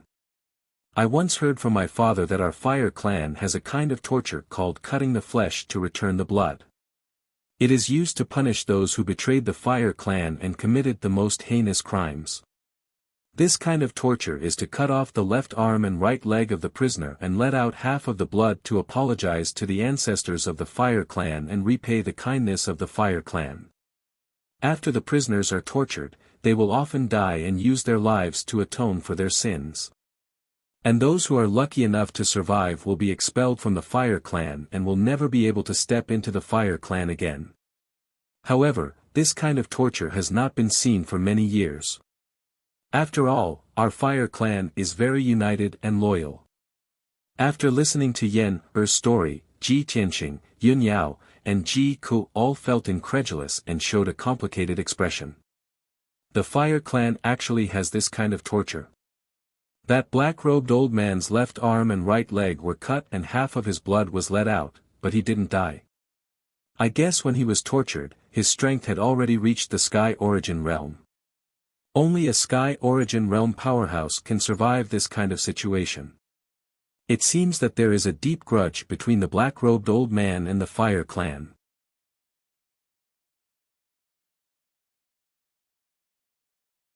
Chapter 660. Everyone discussed for a while, but they couldn't come to a conclusion. Ji Tianqing thought for a moment, and said to Yan Er, if it's really like what you said, that black-robed old man is an abandoned person of the fire clan, then he must have a grudge with the fire clan. It's reasonable for him to send people to catch you and claim to have a grudge with you. However, these are all old stories. I'm afraid only your parents know about the twists and turns in it. Yan Er nodded in agreement and said, then I'll immediately write a letter to my father and mother and tell them about this matter. Maybe they know the identity of the black-robed old man. Ji Tianqing nodded slightly and said, it should be like this. No matter what grudge the black-robed old man has with the fire clan, he shouldn't vent his anger on you. You have to report this matter to the Fire Emperor and Fire Empress. They will definitely think of a way to deal with it. In addition, the Soul-Herding Hall's assassins have already targeted you. If they can catch you once, they can catch you a second time. During this time, you stay in the palace to recuperate. Don't leave the monarch mansion, in case you encounter danger again. Yun Yao also nodded in agreement and said, yes, only the monarch mansion is safe. After saying that, she looked at Ji Tianqing again, and said in a dignified tone, Tianqing, this time we caused such a big commotion in the underground city, you even destroyed the Shadow Palace. The Duanmu clan must have already received the news. As long as they investigate carefully, it won't be difficult to find us. The Shadow Palace was destroyed, causing the Duanmu clan to suffer a lot of losses, and also a great loss of face. They will definitely retaliate against us. Following this, we should also make our preparations. We have to act carefully in Central Continent City. After Ji Tianqing heard this, he smiled slightly and shook his head gently. Yao, don't worry, what you said, I have already thought about it. Since I dared to brazenly destroy the Shadow Palace, I naturally have my plans and considerations. The Shadow Palace is the hidden property of the Duanmu clan. It can't be exposed, it can only be hidden in the underground city. They definitely don't dare to show it on the surface. Even if I destroy the Dark Shadow Palace, the Duanmu clan can only suffer in silence and won't dare to make a fuss. After all, no matter how powerful the Duanmu clan was, they wouldn't dare to openly go against the imperial court's orders. Moreover, the Duanmu clan was a big tree that attracted the wind. They also had many opponents and enemies. After this incident, their opponents and enemies would inevitably make use of this matter to make an issue out of it and take the opportunity to suppress and attack the Duanmu clan. This is not a small problem, and it will definitely give the Duanmu clan a headache. Yun Yao thought for a moment and nodded. That's right. The Dark Shadow Palace was the property of the Duanmu clan. Everyone knew this, but the Duanmu clan would never admit it. Now that the Shadow Palace was in trouble, many families and forces that had grudges with the Duanmu family would definitely take this opportunity to strike. The Duanmu clan has to divert their attention to deal with those opponents, so they can't openly search for and hunt us down. And, that's right. Ji Tianqing nodded as a smile appeared on his face. He then continued in a playful tone, besides, since I've decided to take the initiative to attack the Duanmu family, I won't just sit and wait for death. I won't wait for the Duanmu family to come knocking on my door for revenge. Our previous plan has already taken effect, the Duanmu clan has already had internal strife. But this is not enough, and it can't hurt the foundation of the Duanmu clan. With Duanmu Huang's ability, he will definitely settle this matter quickly. So, I have to carry out the second step of the plan, which is to find ways to destroy the Duanmu clan's property. The Duanmu clan has fallen into chaos, and I have to add fuel to the fire to wreak havoc, gradually weakening their power. Hearing this, Yun Yao, Ji Ku, and Yen all showed expectant expressions and looked at him with interest. Tianqing, what's the second step of your plan? Big brother Tianqing, how are you going to wreak havoc? At the mention of this question, Ji Tianqing's face showed a playful smile, and said in a low voice, I've been to Greenwood City before, and I've passed by the Mangu Jungle twice. As everyone knows, the Mangu Jungle is the Duanmu clan's territory, and there are endless medicinal herbs growing there. Also, there are several medicinal gardens that the Duanmu clan has meticulously built in the depths of the Mangu Jungle. As long as we find a way to destroy those medicinal gardens, we can cause huge losses to the Duanmu clan, and greatly weaken their power. After all, the medicinal herbs cultivated in those medicinal gardens are all precious spiritual herbs. Spiritual herbs need to be carefully cultivated, and they will only mature after many years of growth. Only then can they be sold and refined into elixirs. Once the medicinal gardens are destroyed, most of the spiritual herbs will be in short supply, and they will need to be cultivated for many years before they can mature again. The Duanmu clan is an elixir family, and they rely on elixirs to establish themselves in the world. As long as their supply is in short supply, a series of properties will be affected and impacted. Even if the Duanmu clan still has medicinal herbs in storage, they won't be able to maintain it for long. Hearing Ji Tianqing's words, Yun Yao's and Ji Ku's eyes instantly flashed with a bright light as they revealed astonishment. Big brother Tianqing, you want to destroy the Duanmu clan's medicinal gardens? Tianqing, isn't this idea of yours a little too bold? Ji Tianqing raised his eyebrows, and said in a playful tone, Ao Yao, I understand your concern, but this plan of mine is indeed a little bold. The medicinal gardens in the Mangu Jungle are the foundation and lifeline of the Duanmu clan. The defense must be very tight, and there might even be experts guarding them. Although the Duanmu clan has many enemies and rivals, no one dares to lay a hand on the medicinal gardens. Those forces are either not strong enough, or they don't dare to be so ruthless. After all, destroying the medicinal gardens is equivalent to taking the Duanmu clan's life, and that is an irreconcilable hatred. However, I killed Duanmu Yulong and Duanmu Feiyu. The Duanmu clan has a blood feud with me, and they definitely won't let me go. Since that's the case, I'm not afraid of anything. What's there that I don't dare to do? Yun Yao frowned and thought for a moment, then nodded and said, Tianqing, your idea is not bad. It's very bold, and once it succeeds, it will definitely deal a heavy blow to the Duanmu clan. Actually, my father had the same idea back then, but our Yin clan can't go to war with the Duanmu clan, so we can only think about it. Ji Tianqing nodded in agreement and said, that's right, the three ancient families must maintain peace and balance. This is the imperial court's method of balancing. Only then can we ensure the stability and peace of the human race. However, I'm different. I can use all kinds of methods to deal with the Duanmu clan without any scruples. This is also one of the reasons why I can talk to your father about cooperation. Yun Yao thought for a moment, then said with a serious expression, Tianqing, although your plan is feasible, we must treat it seriously and plan for the long term. The medicinal gardens in the Mangu Jungle are the lifeline of the Duanmu clan, and the defense is very tight. According to the Hidden Cloud Pavilion's understanding, not only are there a large number of elite guards guarding the medicinal gardens, there is also an ancient beast guarding them.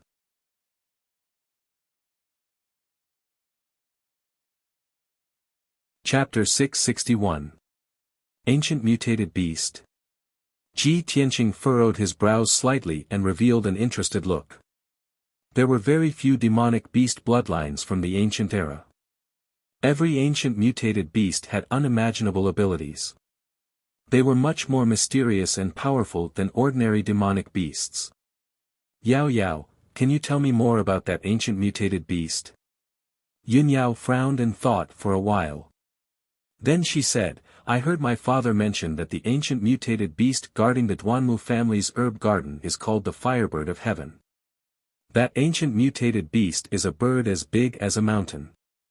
It can spit out fire that can burn everything. According to the historical records, the Firebird of Heaven was a rare mutated beast in the ancient era. It can control the power of earth fire and heavenly fire. It is very destructive. A commander of the Hidden Cloud Pavilion once sneaked into the herb garden and observed the Firebird of Heaven at close range. The Firebird of Heaven has been reared by the Duanmu family for hundreds of years. Its strength has reached the half-step soul-tempering realm. That Firebird of Heaven is very close to becoming a demonic emperor mutated beast. It has the chance to become a divine beast in the future. Hearing this, Ji Tianqing immediately frowned, and his eyes became slightly solemn. A half-step soul-tempering realm ancient mutated beast. Has no one dared to destroy the Duanmu family's herb garden? He thought of the mighty miracle god he met in Giant Miracle City. Before he found his heart, he was already a half-step soul-tempering realm cultivator. At that time, he and the other 9 prodigies joined forces to attack the mighty miracle god. They were defeated by the mighty miracle god. If there was really a half-step soul-tempering realm ancient mutated beast in the Duanmu family's herb garden, they would be in big trouble. Apart from soul-tempering realm cultivators, no one could resist the attack of the Firebird of Heaven. With his strength of Sky Origin Stage 4, he was no match for the Firebird of Heaven. Yun Yao nodded and said, that's right. With the Firebird of Heaven guarding the herb garden, nothing will go wrong. For so many years, no one has dared to destroy the herb garden of the Duanmu family. They don't even dare to get close to it. Tianqing, if you want to destroy the herb garden, you have to think it over carefully. Ji Tianqing thought for a moment, then said in a low voice, that Firebird is so strong, it will definitely be difficult to deal with. If I don't have a way to deal with the Firebird of Heavenly Wind, I will definitely be seriously injured or even lose my life if I rashly sneak into the Duanmu clan's herb garden. It seems that I really have to think of a foolproof plan before I can start. At this point, everyone fell silent, and the secret chamber fell into silence. Although Ji Tianqing's idea was very good, if he didn't deal with the Firebird, everything would be empty talk. At this moment, a guard came to the door of the secret room and reported the news in a respectful tone. My lord, here is a letter for you. Please take a look. Ji Tianqing quickly got up and opened the door of the secret room. He took a letter from the guard. He opened the envelope and took out the letter inside. He held it in his hands and read it carefully. After reading the contents of the letter, he immediately revealed a smile. Seeing his expression, Yun Yao and Ji Ku looked at him in confusion. Tianqing, whose letter is this? Big brother Tianqing, is there any good news? Ji Tianqing handed the letter to Ji Ku and nodded with a smile. He said to the 2 girls, there is indeed good news. This letter is from Senior Beast King. He left Zhongzhou for some business and returned to Beast King Valley in Tianshan region. Now that he has finished his business, he has returned to Zhongzhou City. Senior Beast King said that if we have nothing to do, we can go to Qingfeng Courtyard in Fish Dragon Alley to look for him. Senior Beast King came back just in time. He has dealt with spirit beasts and demonic beasts all his life, so he is very knowledgeable in this field. He definitely knows more about the Firebird of Heavenly Wind. Maybe he has a way to deal with the firebird of heavenly wind. At this point, Ji Tianqing frowned and pondered for a moment. Then, he said to Yun Yao, "Yao Yao, you go back and rest first. I'm going to Qingfeng courtyard to pay a visit to Senior Beast King and ask him about the firebird of heavenly wind. If Senior Beast King can help me think of a way, I'll come to you to discuss this matter." Yun Yao nodded in agreement. She said goodbye to everyone and turned to leave the secret room. After she left, Ji Tianqing and Ji Ku also walked out of the secret room. Ji Ku saw that Ji Tianqing wanted to visit the Beast King alone, so she pulled his arm and said, "Big brother Tianqing, we haven't seen Senior Beast King for a long time. I want to go to Qingfeng courtyard with you." Ji Tianqing didn't refuse and nodded without hesitation. Then, the two of them rode Qian Yu and flew into the sky, rushing toward the exit of the monarch mansion. 2 hours later, Qian Yu carried the two of them to the end of Fish Dragon Alley and landed outside the gate of Qingfeng courtyard. The guards at the gate recognized Ji Tianqing and Ji Ku. Naturally, they cupped their hands in greeting and hurriedly opened the gate. The two of them hadn't returned to Qingfeng courtyard for a few months. When they entered the courtyard, they saw that the courtyard hadn't changed much. However, on a few big trees in the courtyard, there were a few clever and cute little spirit monkeys. They were playing happily. Ji Tianqing recognized those little spirit monkeys. When he went to Beast King Valley to pay a visit to the Beast King, he saw those cute little guys. Obviously, the Beast King brought these little spirit monkeys to Zhongzhou City when he returned to Beast King Valley this time. After a while, Ji Tianqing, Ji Ku, and Qian Yu entered the main hall and saw the Beast King, whom they hadn't seen for a long time. The Beast King was dressed as usual. He was tall and thin, wearing a white robe. His eyes contained a calm and tranquil temperament. The two of them brought Qian Yu into the main hall and bowed to the Beast King with a smile.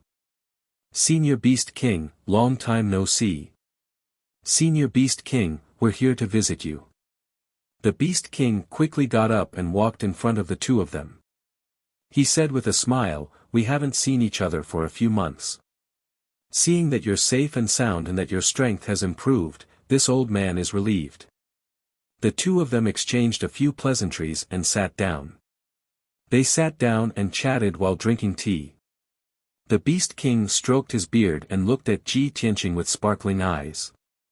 He said with a heart full of gratification, "Tianqing, in the past few months, this old man has heard many of your deeds in Tianshan region. I didn't expect that in just a few months, you'd grow so quickly. This old man thought that after you entered the monarch mansion, you'd have to cultivate in peace for a year or two before you could stand out. I didn't expect that your name would shake the world so quickly.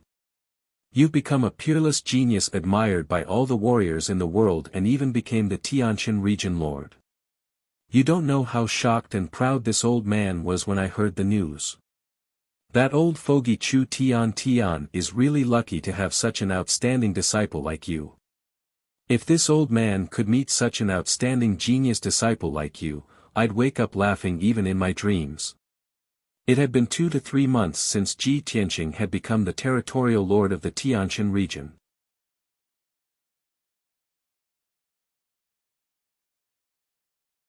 Chapter 662.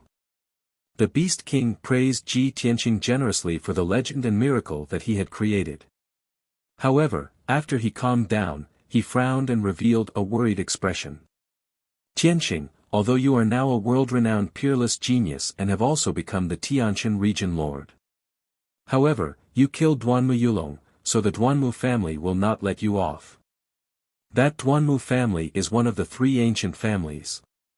Although you are the Tianshan region lord, you do not have your own power and background. I am really worried that if the Duanmu family uses despicable methods to take revenge on you, you will not be able to deal with it." Seeing the Beast King's worried expression, Ji Tianqing hurriedly nodded and said, "Senior Beast King, you are right. The Duanmu family is already secretly dealing with me. However, no matter how powerful the Duanmu family is, I will not sit and wait for death. Coincidentally, I have encountered a troublesome matter, so I specially came here today to ask for your advice. The Beast King instantly raised his eyebrows and asked, "Oh. What is it? Nephew, please tell me directly. I will do my best to help." Ji Tianqing explained his plan and asked the Beast King about the heavenly wind fire bird. When the Beast King heard that he wanted to destroy the Duanmu family's herb garden, his face was filled with shock and disbelief. "Tianqing, you actually want to destroy the Duanmu family's herb garden? That is something that countless powers want to do but do not dare to do." Ji Tianqing nodded and said, "That's right. I want to do what others do not dare to do.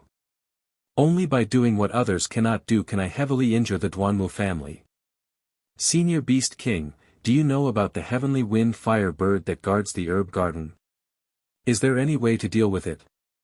The Beast King frowned and said with a grave expression, "I naturally know about the heavenly wind fire bird, this ancient beast. According to legends, the heavenly wind fire bird is a beast born from the union of the divine bird vermilion bird and the spiritual beast green bird. The heavenly wind fire bird is a noble bloodline among the spiritual beasts and birds. It has an extremely high status and prestige. They live on volcanoes that are thousands of feet high and usually build their nests near the crater of the volcano. Normally, they would devour the power of heavenly flames and astral winds. Every time the volcano erupted, they would also absorb a large amount of earth flame essence. So, the firebird of the heavens and earth is most adept at controlling the spirit flames of the heavens and the earth and strong winds. A single flap of its wings is capable of sweeping up monstrous flames that incinerate everything." Speaking of the firebird of heavenly wind, the Beast King's words were clear and logical. Clearly, he was no stranger to this ancient beast.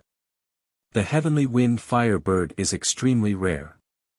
Since the ancient times, it has disappeared without a trace and has almost never appeared again. There were probably only a few heavenly wind firebirds left in the world. I didn't think that the Duanmu family actually possessed a skywind firebird. Truly inconceivable. The Beast King's tone was somewhat astonished. After muttering to himself for a moment, he said with a serious expression, "The Duanmu family's heavenly wind firebird has actually reached the half-step spirit refinement stage. Even if this old man were to make a move personally, I'm afraid I would still be powerless. Even if I used all my means, I still wouldn't be able to subdue it." Hearing his words, Ji Tianqing frowned, and a worried look appeared in his eyes.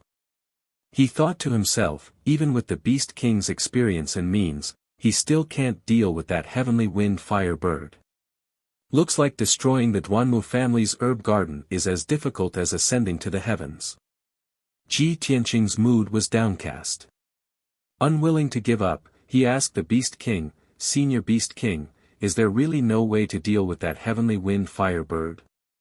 The Beast King frowned and pondered for a moment before replying in a low voice, "It's not that there's no way at all. However, the method that this old man has thought of is truly too difficult to achieve. There's no need to mention it." A look of hope appeared in Ji Tianqing's eyes. He hurriedly waved his hand and said, "No, Senior Beast King, please tell me. Perhaps I have a chance to realize your method." The Beast King thought for a moment before nodding and saying, "All right, then this old man will speak frankly. Everything in the world has a spirit, and they all reinforce and subdue each other, just like the power of the 5 elements.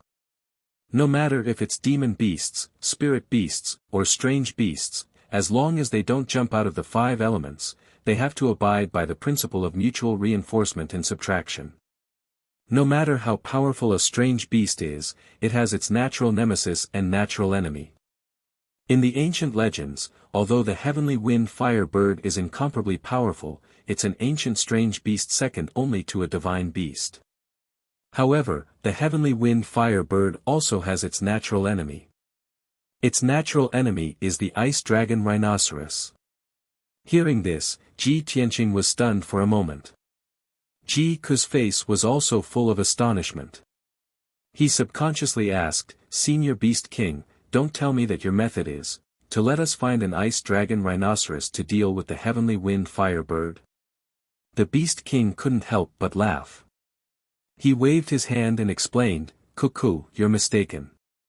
The ice dragon rhinoceros is an ancient strange beast born from the union of the frost divine dragon and the heaven-shaking rhinoceros. It's already on the verge of extinction. How can we find it? The method that this old man has thought of is to use a Dharma treasure called the ice dragon hammer. It can restrain the heavenly wind fire bird." Ji Tianqing and Ji Ku were enlightened. Their eyes were filled with anticipation. Ice dragon hammer.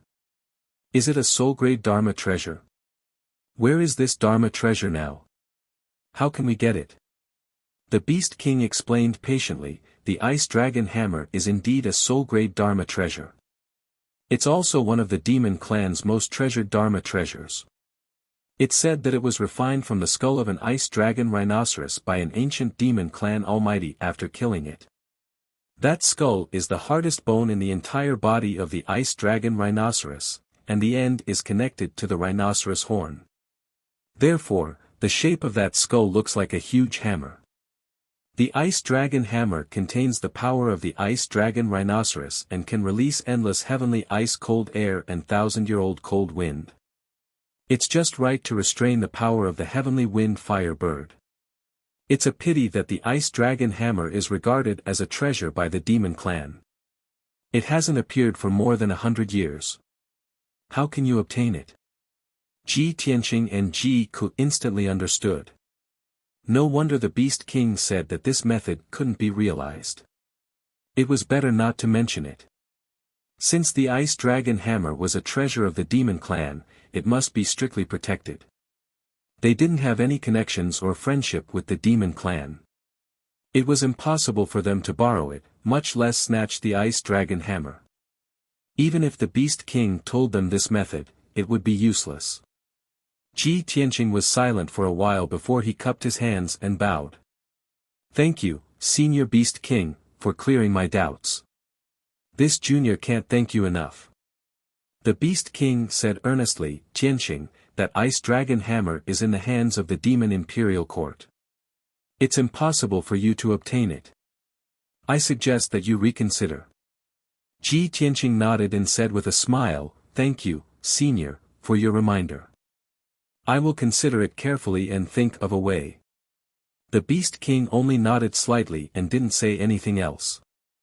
Of course, he could see that Ji Tianqing had made up his mind to destroy the Duanwu clan's herb garden.